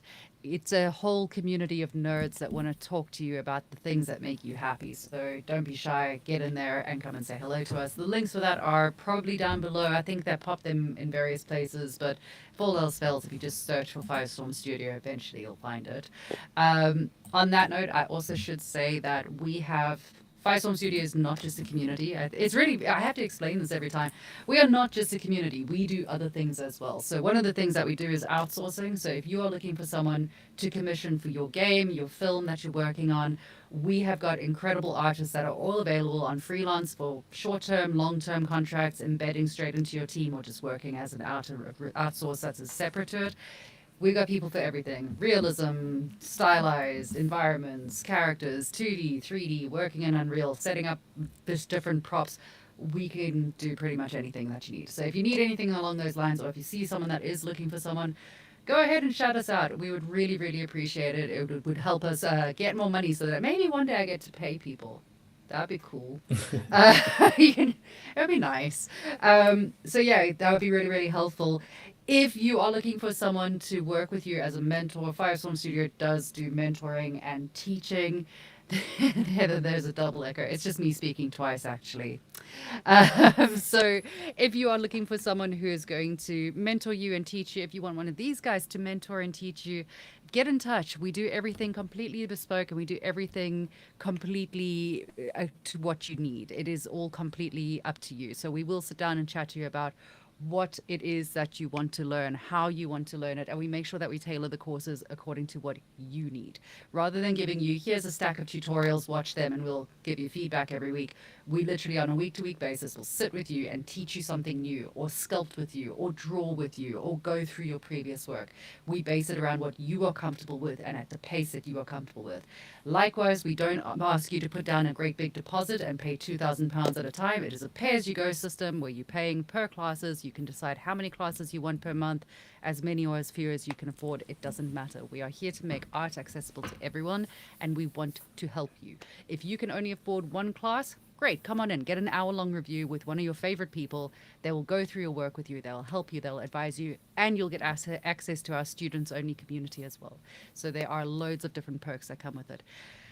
That is me done selling. Don't forget to like, subscribe. By all means, if you want to spend money and do a subscription on Twitch, that's really cool. We appreciate it. There's also donation buttons if you want to donate to the studio to keep our lights on. All of my fancy lights behind me. We would really, really appreciate these things as well. Again, everything that we get goes into making sure that the studio stays up and running and that we can continue to provide free reviews, free technology, free things all over the internet. We love getting to do this, but we would love some support from everyone as well. And now I'm done begging. How much is one class? Ooh, it's £1 million. No. So get in touch with me via the emails. I can tell you now that we have two different tiers of mentors. We have our mentors, our standard mentoring, which is £60 per hour per class. And then we have our top tier mentors, which is Peter and Pat, who have got a wealth of knowledge and industry skills. They are slightly more expensive. Not that much more expensive. I can't remember how much I charge for you, so I can't actually answer that. But they are slightly more expensive because obviously they come with a lot more information and a lot more credentials, really. So yeah, get in touch. We would love to be able to help you. We would love to be able to kind of get you going on things. If you want to speak to me about it, get a hold of me on Instagram. You can find me on Instagram. You can find me on Discord. You can find me on email. Go on to www.firestorm3d.com. That is our website. There's a link there. You just click contact. You can contact me directly through there and we can get you set up. Happy days, everyone. Right, I'm done talking. That was my spiel. I'm done. Can I just record that so I don't have to do it every time? I think we're going to have to, because it's just, I mean, get a good readout so that you're not having to do that every single time, It's also because I forget half of it. I'm like, oh yeah, also we're doing this. So we do actually have other things that we're doing at the moment. So we are also in the process of upgrading our education platform. So very soon we are going to be changing the way the education platform works. Everything's going to be done through a centralized link. You'll get access to a whole centralized backspace. We're modernizing. We are modernizing. And then shortly after releasing that, we will also be releasing the Firestorm Forge, where the Firestorm mentors, the Firestorm team will be able to sell assets. So we'll be selling different asset packs, brushes, tutorials, whatever. Let me know what it is. On top of all of that, I'm also in the process of developing a new tutorial series. It's going to be a mixture of reels and short little clips, as well as a full tutorial series that will be for sale. It's going to be around ZBrush for beginners, like straight up beginners. Beginners. I've never touched ZBrush before. Dear God, what do I do? Level beginners. So if you have been in that experience before, which I'm sure a lot of you have done, what were the tips and tricks that you needed that really helped you and got you to the next level? Because that's the sort of stuff that I want to bring forward to the next generation of artists. Let me know. Send me some messages. Help me out here. I don't want to have to write scripts. Write my scripts for me. Thank you. All right, I'm done now. Oh, there's Animator Paigey. Hi, Paige. Paige is also one of our streamers. Guys, our streams, I'm gonna toot my own horn here. Our streams are cool. We are so lucky. We have got the best group of streamers out there. We have everything from 2D artists, 3D artists, we have sculptors, we have Maya artists for environments, we have realism, we have got stylized, we have got animation, we've got Houdini. We've got so many kick-ass people that are all coming out, hanging out online and presenting and teaching you. Come and hang out with us. Come and spend time with us. Ask us questions. We're all nice people. None of us on the streams are dickheads. I vet my artists very seriously. Well, apart from Peter, but it's fine. We tolerate him because he's just so talented. But come on in and ask questions. We love getting distracted and we love getting to answer those questions for you. Don't be shy and, spend time with us. It's fun. It makes it fun for us. On that note, I think we're done here. Are we wrapping up? We wrapping it all up? We're all done. Yep. We're done. We're done, skis. Thank you very much to everyone that actually submitted your art and your work to be reviewed. Don't forget to submit again. We'll be back again next month with more reviews. Yay! We are open to reviewing individual projects, full portfolios. We'll review your LinkedIn and your CV if you want. We'll help you with that as well. I will tell you what gets your CV noticed. These two amazing people are speaking from years and years of creative, artistic disciplines. I speak from an area of management where I've hired and fired. I shouldn't say that. I've hired and fired a lot of people. So if you're looking for someone that can help you in terms of like what's going to get you noticed for your CV, what's working for your LinkedIn, what's not working for your LinkedIn, tips and tricks around your social media, stuff like that, I'm more than happy to get involved with that and give you a hand with anything along those lines. So yeah, come on in and do the things. I think I'm done. Okay. All right, we're going to round out. Guys, don't forget to be kind to yourself. Oh, yeah, I can do that. Be kind to other people and go and touch some grass. Goodbye, everyone. Thanks, Mark.